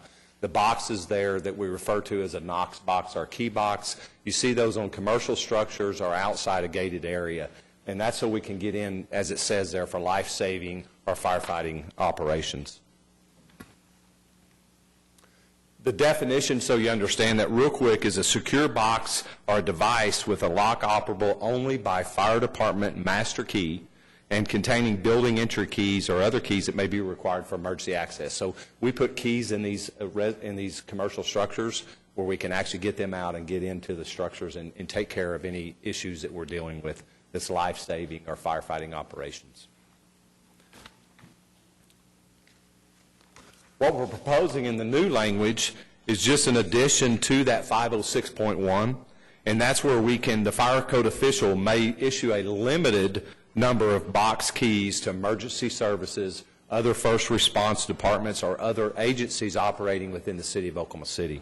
So it's for that, so they can gain access strictly for life-saving or purposes in that, or firefighting.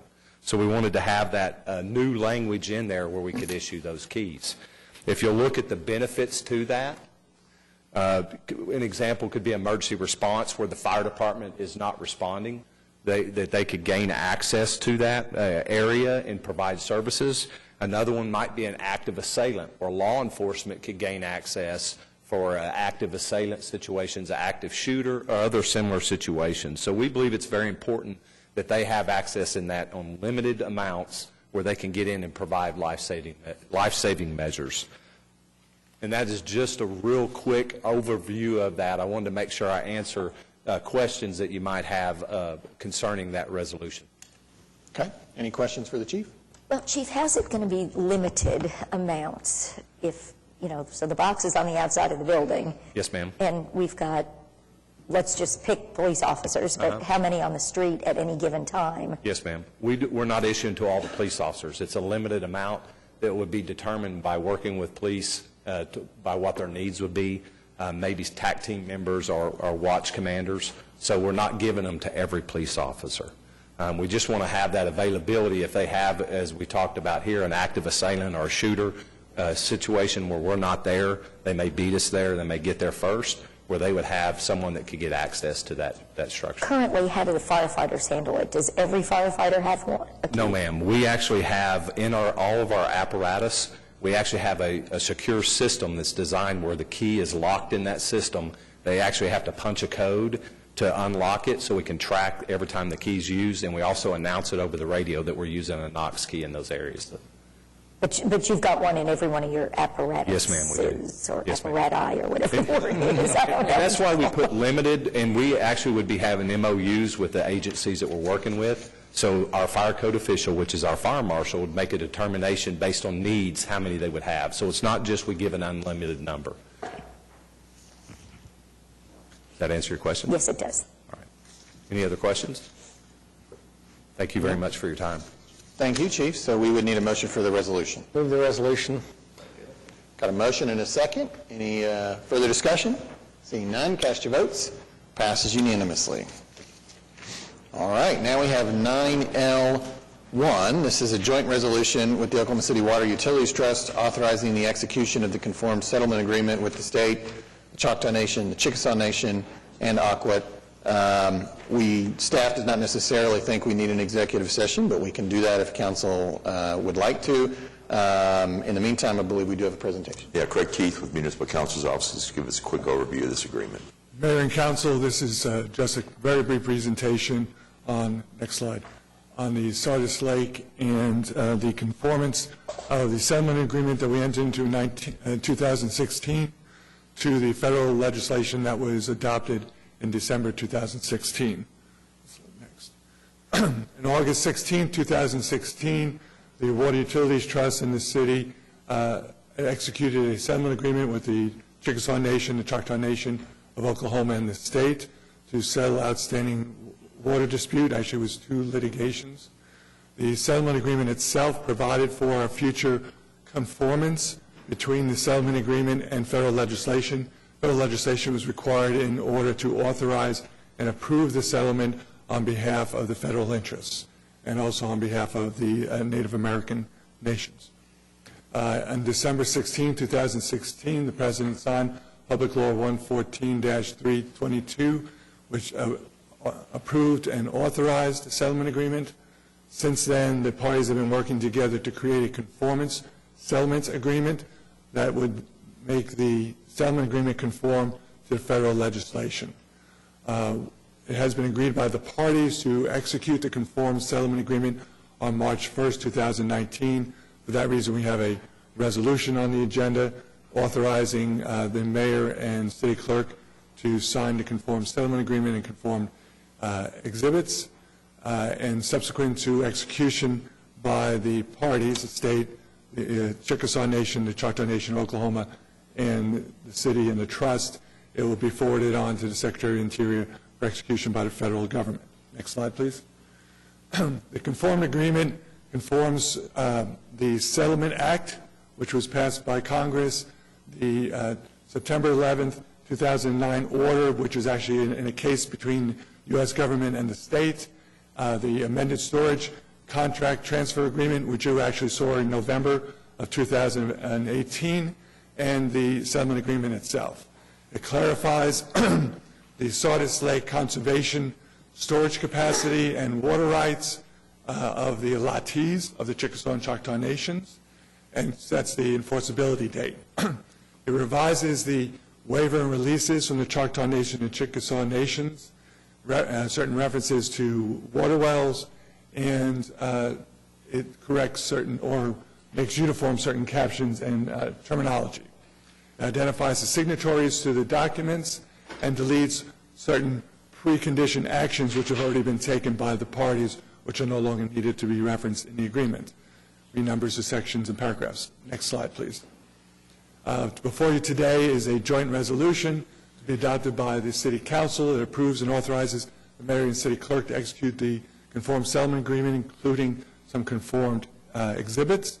Later this afternoon, the Water Utilities Trust will also be looking at the same joint resolution, authorizing the chairman and secretary of that trust to also sign the conformed settlement agreement and conformed exhibits, set up for a execution by the assigned dignitaries, the mayor and chairperson, on March 1st of this year. Next slide, please. What is next for this, I guess it's bigger than an issue, but what is next is, after full execution of the conformed settlement agreement and publication of the Settlement Act, will be continued defense of the OWRB permit, which was issued to the city, which are currently on appeal. There'll have to be an order or resolution of the September 2009 litigation between the state and U.S. government regarding back payment of Sardis debts, which is more formal than it is an adversary position at this time, since the city and the trust has paid off that debt as part of the exchange for the storage agreement. There'll be an eventual order dismissing the pending lawsuits. Then we will implement and comply with the conformed settlement agreement and the Settlement Act. Subsequent to that, there will be studies, design studies, archaeological studies, and environmental studies to look at the use of the water, the construction of a pipeline, and the construction of a point of diversion, and eventually with a goal of having water service for central Oklahoma and the communities along the pipeline. Next slide, please. That's all I have for you, unless you have any questions. I'd move the joint resolution. Second. Got a motion and a second. Any questions or discussion? Seeing none, cast your votes. Passes unanimously. We're now on page 28 of the printed agenda, item 9M1. This is a resolution authorizing the municipal councilor to confess judgment without admitting liability in the case of Acker v. City of OKC. We don't necessarily need executive session unless you so desire. Otherwise, I'd entertain a motion for the resolution. Okay, got a motion and a second. Any discussion? Seeing none, cast your votes. Passes unanimously. 9N1, resolution authorizing the municipal councilor to confess judgment without admitting liability in the case of Lancaster v. City of OKC. Same situation as the last. Move the resolution. Okay, got a motion and a second. Any discussion? Seeing none, cast your votes. Passes unanimously. 901, resolution authorizing the municipal councilor to confess judgment without admitting liability in the case of Lucas v. City of OKC. Move the resolution. Got a motion and a second. Any discussion? Seeing none, cast your votes. Passes unanimously. 9P1, resolution authorizing the municipal councilor to confess judgment without admitting liability in the case of Russell v. City of OKC. Move the resolution. Got a motion and a second. Any discussion? Seeing none, cast your votes. Passes unanimously. Now we have 9Q. This is to enter into executive session to receive confidential communications regarding Campbell v. City of OKC. We'd need a motion to do that. Move we go into executive session. Got a motion and a second. Any discussion? Seeing none, cast your votes. Passes unanimously. We'll handle that at the conclusion of our other business. Similarly, 9R, this is enter into executive session to receive communications regarding Hilltop v. OKC. Again, move that we enter into executive session. Got a motion and a second. Any discussion? Seeing none, cast your votes. Passes unanimously. We will handle that as well at the conclusion of our other business. This brings us to 9S1, claims recommended for denial. Is there anyone here who wishes to speak on these claims? Seeing none, I'd entertain a motion. Got a motion and a second to deny the claims, items 9S1, A through C. Any further discussion? Seeing none, cast your votes. Passes unanimously. 10A1, claims recommended for approval, items A through Q. I don't believe anyone wishes to speak. Is there anyone here who'd like to make a motion? Got a motion and a second. Any discussion? Seeing none, cast your votes. Passes unanimously. Now we're at item 11, items from council. We'll handle the printed business before I move around the horseshoe. We'll start with item 11A. So this is an ordinance on final hearing relating to noise. Engine brakes is one way to characterize it. Jake brakes may be another. We had an initial presentation, then we had a public hearing, and this is the third of the three steps we usually use for ordinances. The reason it appears here on the agenda is because this was brought forward specifically by Councilman McAtee, and so I'll turn it over to you. Thank you, Your Honor. Has anybody signed up to? This is in there to try to provide some relief for folks who are living out in a remote area where there might be some excessive noise being generated by tanker trucks using Jake brakes when they're not really needed. And this ordinance is intended to encourage them not to use it unless it's needed on a hill for safety reasons. So unless the council has any questions, I move for approval. Okay, we've got a motion and a second. Any further discussion? Seeing none, cast your votes. Passes unanimously, and the ordinance is adopted. Item 9B was previously deferred to the March 12th meeting, and so we'll go around the horseshoe. I'll start with Councilman Greiner. Councilman Shadid. Thursday is Rare Disease Day. This is a relatively new entity. It started 10 years ago, but it's exploding in popularity. It is recognized in 65 countries, hundreds of cities throughout the world. Just want to get it on the radar. Maybe it's something we join in. Even though it has the word rare in it, about 1 in 10 Americans or 1 in 10 Oklahoma Cityans will have a rare disease at some point in their life. So one of us probably will have a rare disease at some point. Unfortunately, more than 90% of these rare diseases don't have a FDA-approved treatment. So it's an opportunity. You might, if you have an interest, if you read Twitter or follow Twitter, go to hashtag Rare Disease Day, and you'll just see an explosion of different foundations. If you have a rare disease or your family does, you'll probably see something on hashtag Rare Disease Day. And I just want to express my solidarity with the patients that have rare disease and my gratitude to their families and the healthcare providers, especially what an asset the Health Sciences Center is in treating many of these patients. Next meeting in 2 weeks, I'll have 4 resolutions as I wrap things up. I've talked to a couple, so I know that they're at least worth having a discussion. Whether they pass or whether we ultimately end up voting on them, they're worth having a discussion. The first is declaring First Christian Church a historic landmark. As I think we discussed maybe 4 weeks ago, the council has the ability to declare an area a historic landmark. That's basically putting a zoning overlay, and before there can be demolition, it would need to go to the Historic Preservation and have a hearing. The reason is that the Planning Department is putting together a historic preservation ordinance, but they're saying they need another year. People are surprised at how Oklahoma City is losing so many historic structures, and in the absence of having that ordinance, which will take another year, this is just a layer of protection, or it doesn't prevent demolition. It just means that you can't have a sudden, unannounced demolition of structures that now thousands of people have expressed concern about. there is so much data, and I think other cities in America are way ahead of us, and they're figuring this out ahead of us. But there is now so much data and studies that maybe you can review in the next couple of weeks about the economic impact of historic preservation, the neighborhood revitalization. But there's also studies about the psychological impact, what it means to us in terms of our happiness, in terms of our emotional and mental health.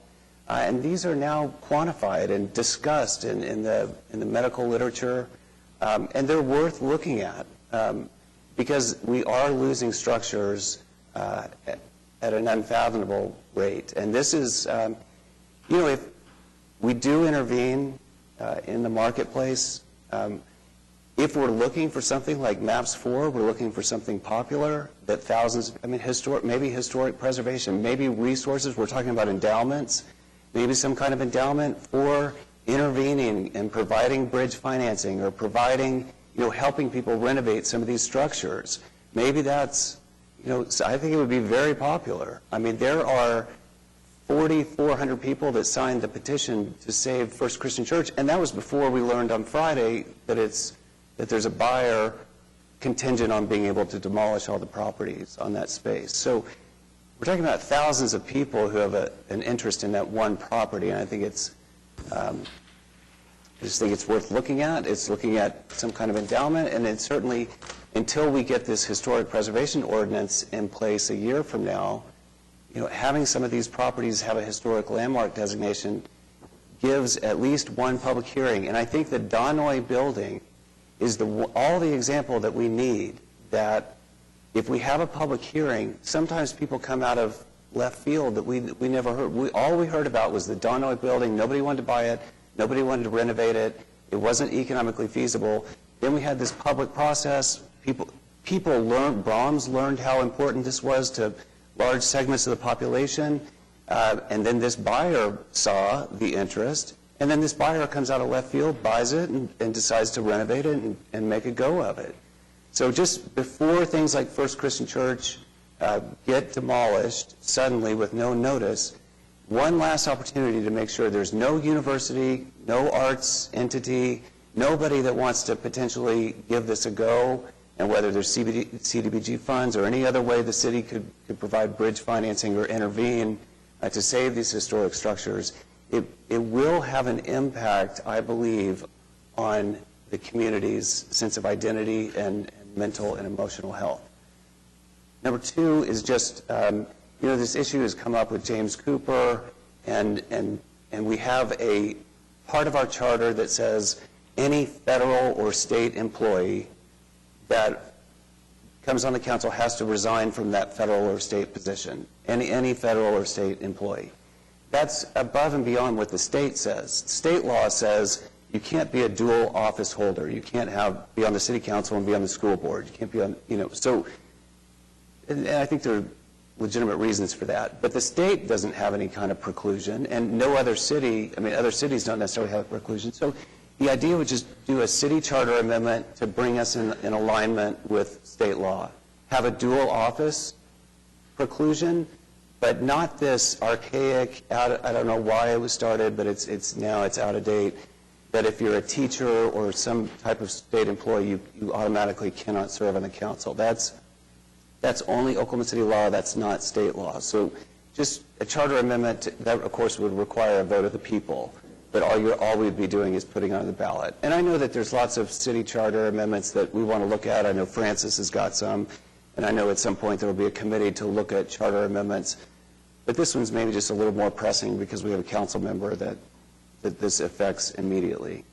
What would be the date it'd be put on the ballot? You know when? It would be up to the council, right? You could either call a special election or you could do it in the next citywide election. Well, if you're going to propose that charter amendment now, you'd want to call the election at the same time. That's what the process is. Council proposes the charter amendment, and then they call the election for it to be voted on. So if you did that, say, on your last meeting on March 26th, then the election date would be June 2nd.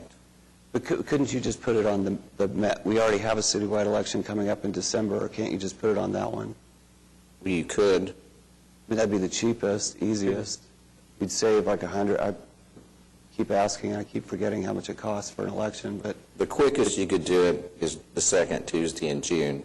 Okay. And then... And the latest you could do it would be in December on the mass vote. In this year, this calendar year. Okay. So that, just food for thought for the next 2 weeks, and we can discuss it. The third is salary. It would also be a charter amendment, salary for council, and I realize the political quicksand maybe of having the council vote for a raise for itself, but we did it 10 years ago, right? The council decided to put it on the ballot. It didn't pass. I don't think it really solved the problem. Council would have gone from 12,000 to 24,000, and mayor would have gone from 24 to 48. I don't think it really solves, that really didn't solve the problem. It's not a livable wage for people to just do this job. And there was no campaign to really explain why we needed to do it. So the voters voted it down. But I think now, I think it would have a shot, especially if it was explained. And I think you could, instead of having a number and continually having to have charter amendments every 10, 20 years, you could just tie it to the salary of a state legislator. And as theirs changed, ours changed. And you could have the mayor be a certain percentage of the governor's salary. And then you don't have to keep doing charter amendments like we do. And it would be the simplest for decades to come. That's idea number 4 is just on initiative petitions. We talked about it before. We have the ability to change our initiative petition process. If you believe in the right of people to petition their government, I'm not sure why we restrict the number of days to do that process to 90 days. We have the state gives the cities the right to determine how many days that is. So whether that was 120, 150, 180, whatever, it just seems if you believe in that process, then there shouldn't be anything wrong with extending the number of days to get signatures. And maybe ultimately something like a salary needs to come from the people and something like that as opposed to council. But again, we did it 10 years ago, so hopefully we can do it again. And that's it. Thanks. Thank you, Mayor. I'd like to pass along a word of praise to one of Eric Winger's employees, Daniel Wynn. Last week, I needed an answer to a question to get ready for a neighborhood meeting, and I called Daniel, and he answered the question, and then he said, would you like me to come to the meeting on Friday night and give the presentation to the neighborhood? And I said, man, that's going the extra mile. He came, he did it. It was greatly received. My praise to Eric and Daniel for doing that. Thank you, Your Honor. Birthday boy. Yes. Thank you. And it's a big one, but I'll just leave it at that. You and Michael Washington. Yeah. Ed, and I think we'll discuss it more next time we meet in regards to the historical preservations. I think that's an important role that the city provides, that being designation of a structure being a historical setting. But one thing I would like to see is that, granted, if the owner comes forward and says, I'd like to have historical preservation designated on this property and gives us the appropriate reasons, that's great. But if an outside group proposes that, I think they should be prepared to provide resources to accommodate that designation. If, for example, it means there's going to be restricted use or something like that on the property, some outside group, not the government, but some outside group that has an interest in that, be ready and prepared to say, we want this historical designation for these reasons, and we're prepared to either compensate the owner or provide the resources that are necessary with regards to that type of designation. I don't think it's the responsibility of government, because you'll see differences of opinions within the citizenship as to whether or not that's historical or worth incurring public funds. But if a private organization came forward and did that, then I don't see how you could really complain going through that process. That's the only comment, and we can discuss it in more detail when you bring up the proposal. But to keep putting pressure on government to do these things other than make the designation. I'd like to see it shift from the government's responsibility to a private group requesting that. Thank you. Okay, so also on Twitter, the mayor and council were challenged by the Homeless Alliance and the Oklahoma City Employee Association to not wear socks today. They have, or not wear socks to a council meeting. I wouldn't specify today, but they are running a campaign called Sock It To 'Em, and the general idea is for those not wearing socks to feel what it's like to not have a pair of socks to wear. And I can admit up here, it's cold. My ankles are freezing because I'm not wearing socks. But the other thing that they did ask was that people consider making donations of socks and toiletries and things to the Homeless Alliance. So I brought socks and I brought toiletries, and I want to encourage everybody else to participate in this effort by the Homeless Alliance and our city employees. So don't wear socks next time, and we'll have a council meeting. I also understood that possibly there's a buyer for the church that's another church that wants to retain this structure. Not that that wouldn't mean that we don't, want to consider something, but I have heard that there's something else in the works, and it may come down to an economic problem or something, but I do know there's somebody interested in retaining the structure. So that would be great. I'd like to say I did ask on Twitter if tights counted as socks, so maybe I'll try that next time. We'll do it again. But I also agree with us as far as education as in some of our communities, because some of our communities are not knowledgeable of the historic designation process or how to preserve these historic properties. So I think that's something that we also should look into when it comes to different areas or those who may not know the process. And I think that's where we fell into the project that we're working with now, even with the Brockway Center. Unfortunately, it was at the last minute when those ladies realized what the process was and tried to get the designation and start that process. But when they couldn't afford to do in the upkeep, that's when we had to, they had to go a different route. So now, unfortunately, we have to preserve it on this end when they asked for council in 2010 to help them out, their council member, and they were unfortunately were not successful in those efforts. But I do want to go back to just even when we're talking about the women and even Black History Month, talking about great things that are happening, we want to send another birthday. We got another birthday to a former councilwoman, Willa Johnson. She has a very special day. One of those birthdays that you just cannot pass up. I won't give her age. I will not do that, but it's important to recognize her importance and significance from being elected in 1993 as the first African-American woman since the city incorporated in 1890 to serve, and it is an honor to follow in her footsteps as the second woman of color to do that. Also, we have March 5th, a couple of things that are happening in our community. We're going to have a meeting at Prospect Baptist Church. It's going to start at 6 p.m. We're going to have Ian Colgan talking about the Northeast duplexes. We're going to have our MAPS 3 Advisory Board member, our Parks Commissioner. We're also going to have someone from the fire department talking about recruitment. And hopefully we'll be able to talk more about Restore OKC, which we just passed earlier through council.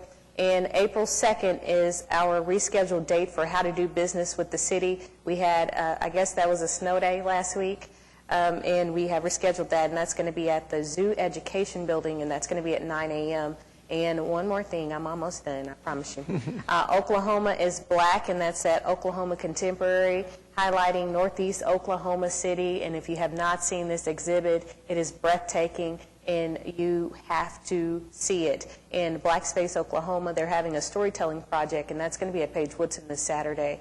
And that story's from our elders, and we're going to hear from Dr. George Henderson and also Miss Anita Arnold. And while we're talking again about just Black space, Black history, telling our story, I think it's important also for us to understand the importance of even some of the names of what's in a name. We talk about names of buildings, names of schools, names of people and communities, and why they are very specific to the community. When we're talking about even the Edwards family, I did a post yesterday about the Edwards family in the Edwards school, elementary school, which unfortunately has been one of those schools proposed to shut down. But that school was founded and donated by the Edwards family in 1938.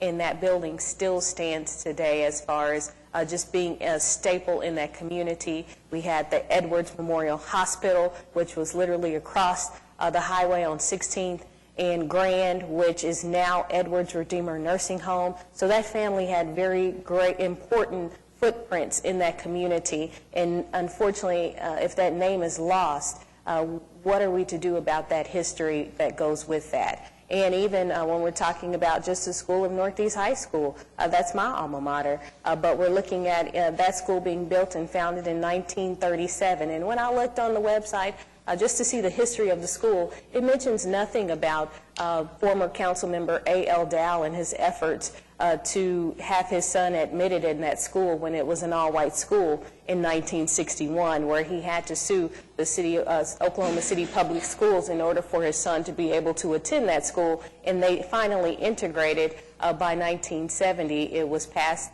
in 1965, but it was to be fully integrated by 1970. So that was a previous council member that also paved the way for me to be able to attend Northeast High School and be a member of and serve a community that served me that now I can serve. So I think it's important. I know a lot of people say, what is in a name? But we have to look and understand the culture of those names as well. Hey, Mark, can I say one thing about that real quick? Just, I meant to say this earlier. On the historic, I mean, one place that's worth visiting is Nikki's Facebook page. It is stunning in the breadth and education in terms of historical sites. And if you want like anecdotal or empirical evidence of what this means to people, you can look at the hundreds of people responding to Nikki's Facebook posts and how happy it makes them and how they appreciate being educated in the service that she's providing on her Facebook posts. So it's definitely worth visiting as we continue this discussion. Thanks. Happy birthday, David, and happy birthday, Willa. All right. Thank you, everyone. That brings us to item 12, city manager reports. Yes, we've got a couple of reports on. Now, we're going to postpone the presentation on the council priorities. We'll bring that back at another meeting. Tammy Fate is here from the Greater Oklahoma City Chamber of Commerce to give us an update on the retail strategies. Right. Thank you. So Tammy Fate, Manager of Retail Development and Recruitment. So thanks for giving me the opportunity to talk to you, and specifically thank you to Councilman Greenwell. I know you're the one who wanted to kind of hear more about retail trends and what's kind of happening in the industry overall, so appreciate you asking us to come and talk. And I might add for anyone watching, because all the time we all get hit with, we want this, we want that store, we want that, whatever, store or restaurant that other people have in other cities. And it's always nice to be able to tell them that there is a person who wakes up every morning thinking about this stuff and working on this stuff, and that's Tammy. So thank you. Now everybody gets to hear your daily mission. All right. Well, I'm going to give you a kind of a quick overview. I'll make it as quick as I can, but we're going to talk about the retail changing and evolving and kind of discuss the highlights, the 5 F's of retail, and talk about attractors, activator, and attractions. As we all know, the retail footprint is shrinking nationwide. Enclosed malls have lost over 1 billion square feet of retail, as well as strip shopping centers. So you might ask, what does this mean for retail? The consumer's expectations are evolving from ownership to access, material goods to experience-based, customized to individualized, and having options available on a variety of platforms, from a fragmented identity to a collective identity. What that means is, many years ago, the saying was, do it but don't talk about it. Today, retailers need to talk about it more than ever. The consumer is wanting to know what your company stands for, what your beliefs are, what your values are, and what things you support. Walmart launched a customer campaign with American Red Cross to assist the Hurricane Harvey relief. As part of the customer campaign, Walmart matched customer donations 2-to-1 with a cash and product donation of up to $10 million to support the American Red Cross disaster relief. This was one of the most successful campaigns that they had ran. Demographics are changing, and this affects how we as consumers are shopping. The birth year of a person is affected by the life stage, cultural events, technology, and economics. We've all heard of generational profiles. Gen X is the most diverse group, 5 words or less, big picture, uses anonymous social media platforms like Secret, Whisper, and Snapchat. Millennials, the entitled, the resilient, the Facebook selfie era. The Gen X, most stressed out, last analog generation. They want reassurance and security. The boomers, push boundaries, stand up for equal rights. As you can imagine, with all these different profiles, utilizing technology differently, it's changing the shopping patterns. Hence the reason omni-channel is so important. Many people make the assumption that retail is dying. However, if retail is dying, then why is Amazon investing in brick and mortar with the purchase of Whole Foods and Amazon Books? You have to have brick and mortar to carry out the brand. Here's a few examples of companies that started online and they're now looking for brick and mortar locations throughout the U.S. Now let's look at the site selection of retailers pre-mobile data versus pre-Amazon to post-mobile data. Density still drives retail, and with Oklahoma City being 620 square miles, it makes it a little more difficult for retailers to understand our market. The number of rooftops in a given area, in addition to the number of visits, unique visitors to a site, annual visits, distance the consumer is willing to travel, and the life of a concept are really what are driving development today. Since a place is shifting, we are an instant gratification society, we're shifted to an event-based. So if you look at areas that have like a concentration of energy, like Lake Hefner, the connectivity of the trails, the restaurants, the investment Oklahoma City is making in Scissortail Park, the Omni Hotel, and enhancing our trail systems are examples of placemaking.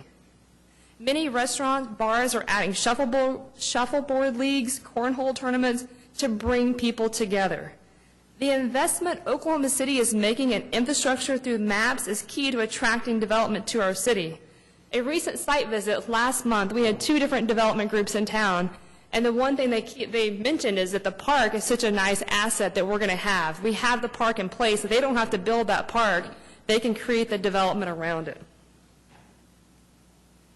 When we talk about activators, Apple Store is the first thing that comes to mind. Everything they sell you can order online, yet there's always everybody's packed in the store. We wonder, why is that like that? It allows like-minded people to gather and share ideas. The picture illustrated here is an example of a local coffee shop that does coffee tastings to help the consumer understand the complexity of the taste and the different acidity levels between the various regions where beans are grown.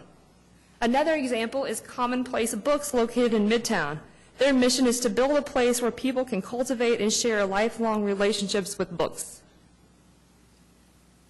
At a recent retail conference, a developer mentioned they are spending more money on streetscaping and hardscaping than they are on the actual building.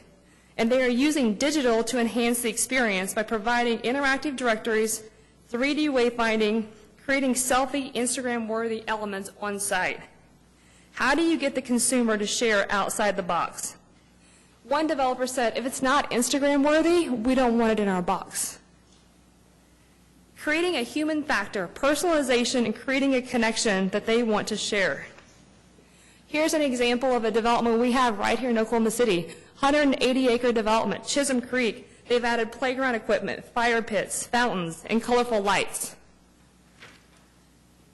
In terms of attractors, one of our local boutiques here has a sewing classes. They do VIP night, drink specials in the store, and that store is Black Scintilla. It's a local boutique. Rotating specials, high-profile social media presence is creating local partnerships are some of the things Capital's Ice Cream has implemented in Midtown. You know it's working when it's 20 degrees outside and there's still a line outside the door. Need to reflect the community in the development, regardless of what it is, if it's an office building or if it's a coffee shop. The investment Homeland made at 18th and Classen has shown a significant increase in sales of up 80%. And what they have done is really incorporated our brand from a community and everything from the decor to the aisles to the local products. The continued investment in our retail districts like Plaza District, Paseo District, Western Avenue, Adventure District, and Stockyard City make up the fabric of our community. How does your physical space represent the brand and concepts? How does the experience stimulate the sense and engage the consumer? Retailers need to provide something that you can't get at home, activating their relationships. Participation makes people care. How do we force people to talk to one another? Retail concepts that are on the rise are the ones that are identified in the 5 F's: fitness, furniture, food, fashion, and fun. I'm going to kind of speak about a few of those that are in our community. Fitness is at the top of the list. This includes yoga rooms, climbing walls, Pilates machines, and the amount spent on athletic apparel. REI is a new-to-market concept that's under construction at the Belle Isle Shopping Center. Lululemon has done an expansion of their existing store at Classen and Curve, and they also added Athleta to the mix. Chisholm Creek recently announced Cycle Bar and indoor cycling studio. In addition, Lifetime Fitness has anchored the area out near Quail Springs Mall that's owned by Brookfield. When we talk about furniture, showrooms, setup space, curating the experience from couching to dining rooms, and colorful schemes. Fun, the fun experiential concepts that are on the rise are like Topgolf, Brickopolis, iFly, Main Event, Fassler Hall, in addition to many others that are currently looking at our market. There's one that should announce later this week. From fashion, the library is a shop over in the Paseo District that shows an example of a membership-based clothing store that allows you to rent, reserve items, pick them up, wear them, and return them for a monthly fee. This allows a consumer to stay up to date on the latest trends in fashion. And talking about food, we are really lucky because we have so many wonderful entrepreneurs that are here in Oklahoma City. National chains are being replaced by local startups with aspiring chefs that are changing the culinary experience. From fresh ingredients, locally sourced, exotic, and unusual offerings are changing menus. When developers look at coming to Oklahoma City, they want to understand the local food scene first and build relationships with our local food groups. Food halls are currently on the rise. Right now, there's currently 143 food halls in the U.S. The average square foot is about 23,000, and the experts in the arena expect there to be 300 by the end of 2019. Here's a quick list of the projects that were either announced or opened in 2018, and these are all destination, new-to-market concepts that are located here in Oklahoma City. At this point, I'll open it up for any questions. Are any of these located in South Oklahoma City or just North Oklahoma City? There is new-to-market new concepts that have opened in South Oklahoma City. Sprouts is one that we worked with, which is a grocery store out of Arizona. So we actually went to Arizona, met with their real estate team, and looked at sites in South Oklahoma City. Some of the other ones that I was thinking of, I didn't see in the presentation. So I was curious about that. Some of the other things that I've seen develop in South Oklahoma City. So I can follow up with you later, though. Thank you. Right. A lot of times, though, when a company is looking at locating here, they have a specific demographic or a specific traffic count that they're looking for. So a lot of times we will meet with them and we'll do site visits and tours and showcase them the market, but ultimately they kind of drive where that location is. So Roy Williams has told us that 40% of all sales tax dollars are from people that don't live in Oklahoma City. And I'm convinced that a huge number of that 40% is people coming from elsewhere in Oklahoma for their health care into Oklahoma City. And so I'm wondering, I mean, we always talk about rooftops, but if we're looking at retail development in South Oklahoma City, I mean, do you talk with retailers about that trend, about how many people are coming and where they're coming? The hospital off of 89th, off of on 44th, on the south side. I mean, do we talk about healthcare as a strategy on where to place retail? It is. I mean, we've met with many developers at some of the different trade shows that we go to. I know Mayor Holt goes with us to ICSC last year, and we'll go with us again this year.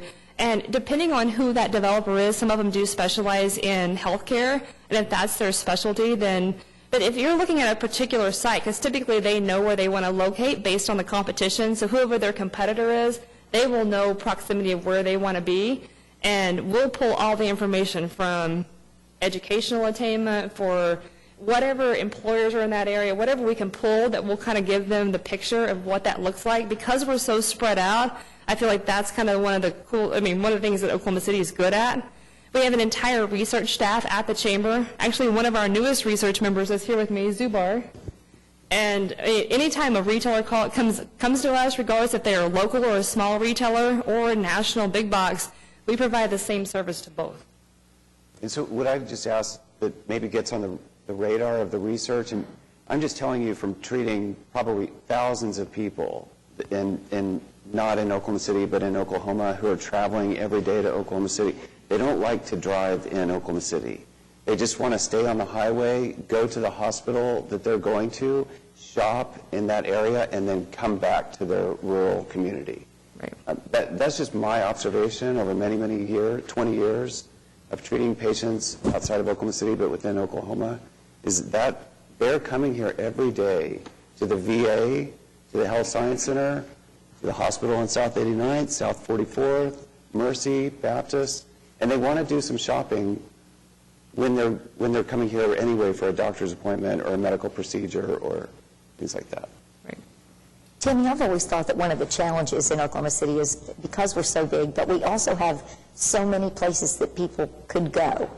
You know, we've got multiple pockets, not like Tulsa with just one area. And it is so spread out. I thought it's just been hard to understand, or how to get people to understand, that we drive for destination shopping. We'll go a long way to get what we want, and I just don't know how well we've communicated. I think the traffic counts are really crucial to that. So anytime that we're updating traffic count information, that's one of the key factors that retailers look at and developers look at. But a lot of it's co-tenancy too. So they want to be where like-minded tenants are going to be. So even though, let's say we want a particular retail in an area or a retailer to be in an area, they want to go where they're clustered together, which is why I use Chisholm Creek as an example. You have a 180-acre development, which if you think back of when that first started, the anchor to that was the hospital. So having that there to be able to be a provider for ongoing, lunch crowd or dinner crowd, and then it kind of helps circulate the traffic for other retail around there. So.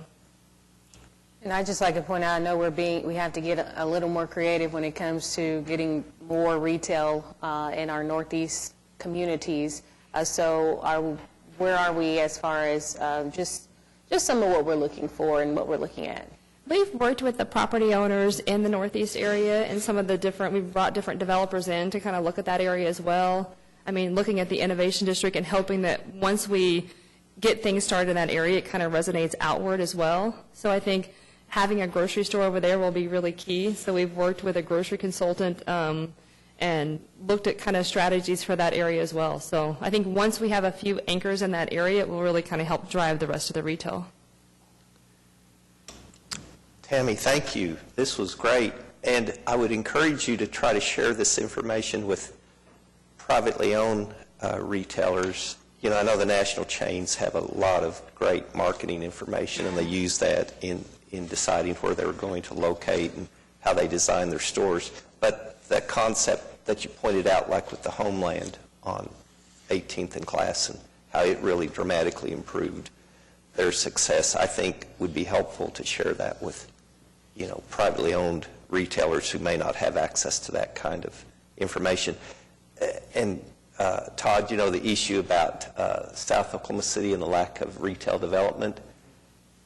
What I try to explain at times, not always, but at times, people say, why can't we have more upscale retail or different restaurants? And I said, well, in today's environment, these companies don't want to make a bad mistake, so they analyze big data, and they have access to your credit cards.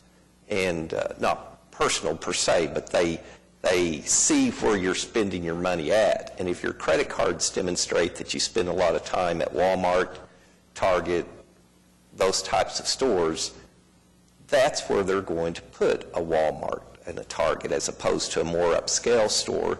it's based upon individual actual spending habits, and they have access to that information, and it goes a long way in their decisions.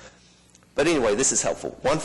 Okay, go ahead, Tammy. And speaking of South Oklahoma City and you mentioning Target, I mean, I know that we lost a Target in South Oklahoma City because it moved to Moore, but our team worked really closely with some development group out of Dallas who went in there and repositioned that entire shopping center. They added the AutoZone hub. They're working with some other tenants to get in there. So we've been with them from day one, pretty much through the whole process. And Ed, that's just catty-cornered to Southwest Medical Center. So, you know, you might need your car worked on while you're getting your heart addressed. Yeah. Yes. When Sears is closed. But, I mean, there are certain examples of where retail has failed, those companies that have failed to keep up with changes. And so last question, Tammy. So do you think there's an opportunity for retail to be along the Oklahoma City Boulevard by the park area? I think once our density increases and we get more people living downtown, I think that will increase. So we have the amenities in place, and the more amenities that we offer in terms of that placemaking, I think that really makes it key. So, and being able to cluster those together, I think is going to be important too. So you're not proposing we try to restrict any new development to just strictly retail around that area?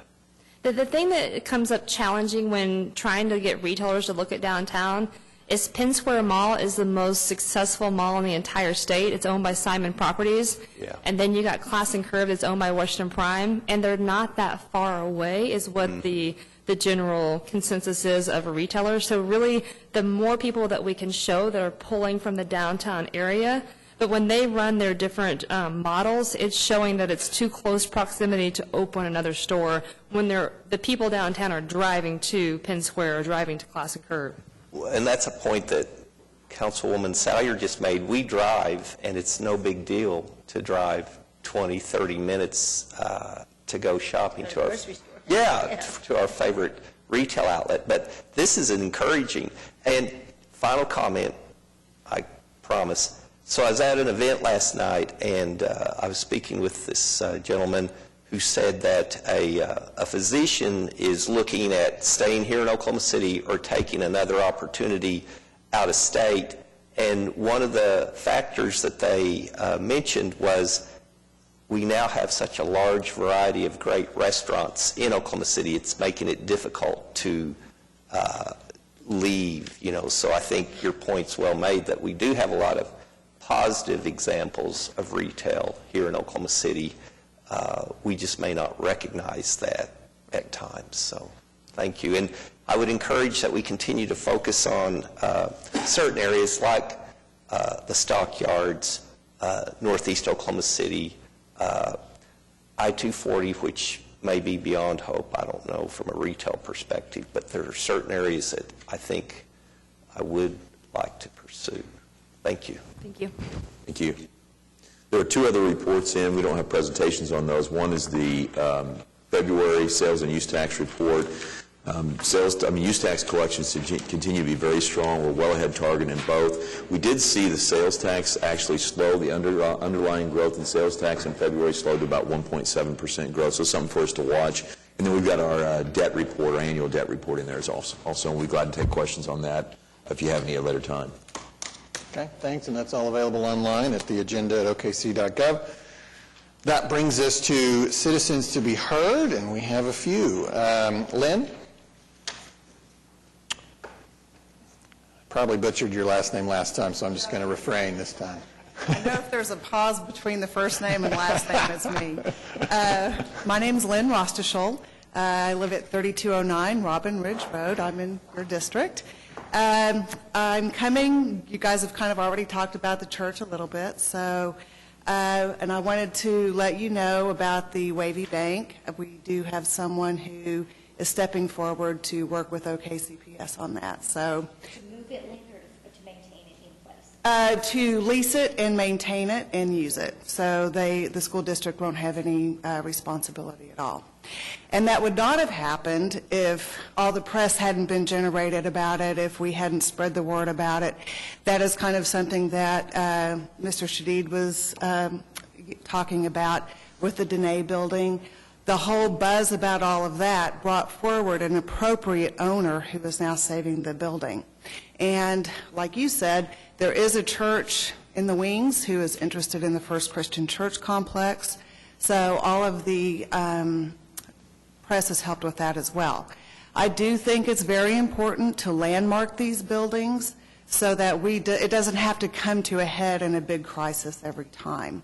This church certainly deserves it. I'm going to be emailing a packet to you with some information. Preservation Oklahoma has sent a letter in support of landmarking this building. The Central AIA, I believe, is sending a letter this morning as well. And we have over 4,500 signatures on our petition so far, and that is growing every single day. So this is something I cannot wait to discuss in 2 weeks. We're going to hopefully have a crowd to talk about it, and I really hope you consider this motion and the importance of it. And talking about Oklahoma City being a unique community, it's buildings like this that make us unique. Losing every single one of these buildings homogenizes us even more, and I don't think we can afford that. Good question. So the City Council has designated a structure a historic landmark 7 times. There are 7 structures, I believe. I think 7 or 8, yeah. Is there anything else on your radar that would be a potential candidate? Or you can think about that and talk about it in 2 weeks. Or... Oh, other buildings, you mean? Oh, I could give you a list. And not just mid-century buildings. I mean, there are a lot of buildings throughout town that are culturally significant, architecturally significant, and like you said earlier, you know, the Planning Commission's got another year before their plans come forward. I mean, I don't know that we have a year. You know, the Brockway Clinic is one very important example of that. I know you can't do anything about that because it's in the medical district, but there are buildings all over this city, because we are lucky enough to still be in a boom time, that are threatened and should be considered for landmark status. Is Thanks, the Gold guys. Dome on that list? No. We haven't, no. Okay. That's an issue. Yep. Okay, thank you. Thank you very much. Robert Adams and May Stevenson.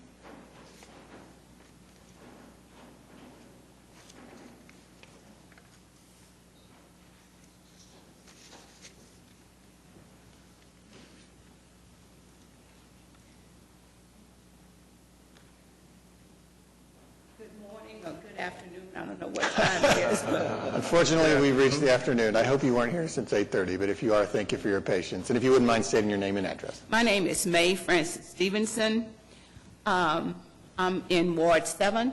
My address is 1108 Northeast 122nd. Robert Adams, 2405 Northeast 45th. Thank you. And we're here, and I'm pretty sure Councilwoman Nikki has explained to you our needs and concern about having MAP 3 Northeast Center at the proposed site. And I'll be 70 coming August. And I'll be 70, and I think I'm kind of healthy, but we do not want, and we just urge you to just listen to us and sympathize with us. The reason why we do not want that center there is because of health reasons, because of the hazardous contaminated soil that's there, and also there are other personal safety issues. Being my age, we want to be in a safe environment, okay, a safe environment, okay? We have visited the other locations, beautiful, beautiful. And we know that the one that will be placed in Northeast will also be beautiful too, and we're looking forward to it.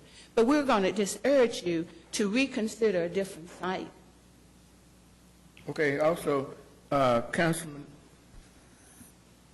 Nikki Knight, Ward 7, the citizens of residents over here on Ward 7, we just want to give you this petition of MAPS 3 and let you know that the Northeast Center and Wilderness Center that they proposed on Northeast 23rd and Martin Luther King is definitely not a suitable spot for us. And we just asking you to take this petition, look it over, and thank you for your consideration. And on this, we're speaking on behalf of 348 people that we started talking with them on Friday afternoon this past weekend. And then we had these petitions given to us on Monday before 4. And there are others that will come, and Councilwoman Nikki, as soon as we get those, we will give those to you. But we just want you to be concerned. Again, this is a place for senior citizens, and we already have health issues, okay? And we don't want to add anything to it. It needs to be a stress-free place. Do you agree with that?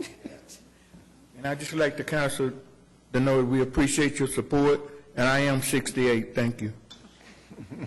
Can I ask a question about this? Because right before you came on, Craig, Mr. Pettis Sr. came and asked if the location of that senior wellness center had been decided, and Mr. Couch said, no, it hasn't been decided.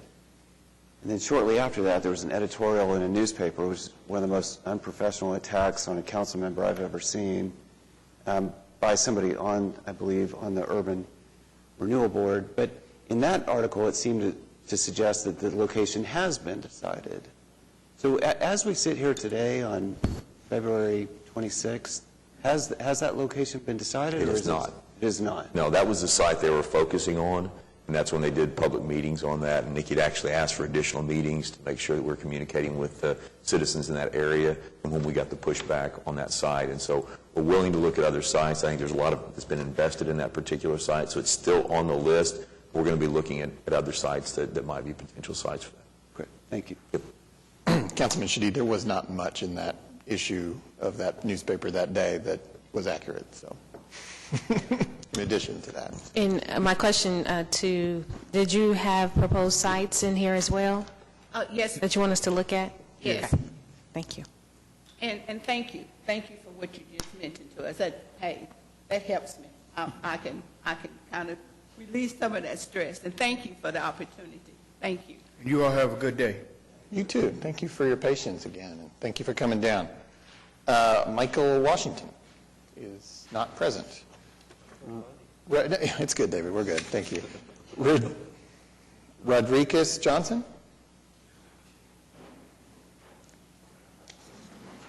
If you wouldn't mind stating your name and address. Rodriguez Johnson, 2300 Northeast 27th. I'm the co-owner of HLR Floor Tech and Janitorial Services. I've been here maybe 4 or 5 times, just coming here and sit and listen. So I thought maybe it's only right for me to come in this time and introduce myself formally, since I come in here and kind of listen to your comments, laugh at your comments a little bit. So I just wanted to come in and introduce myself for the first time formally in front of y'all. And that's about it. Thank you. Well, nice to meet you. Thanks for introducing yourself. And now someone who needs no introduction, Ronnie Kirk. Ronnie?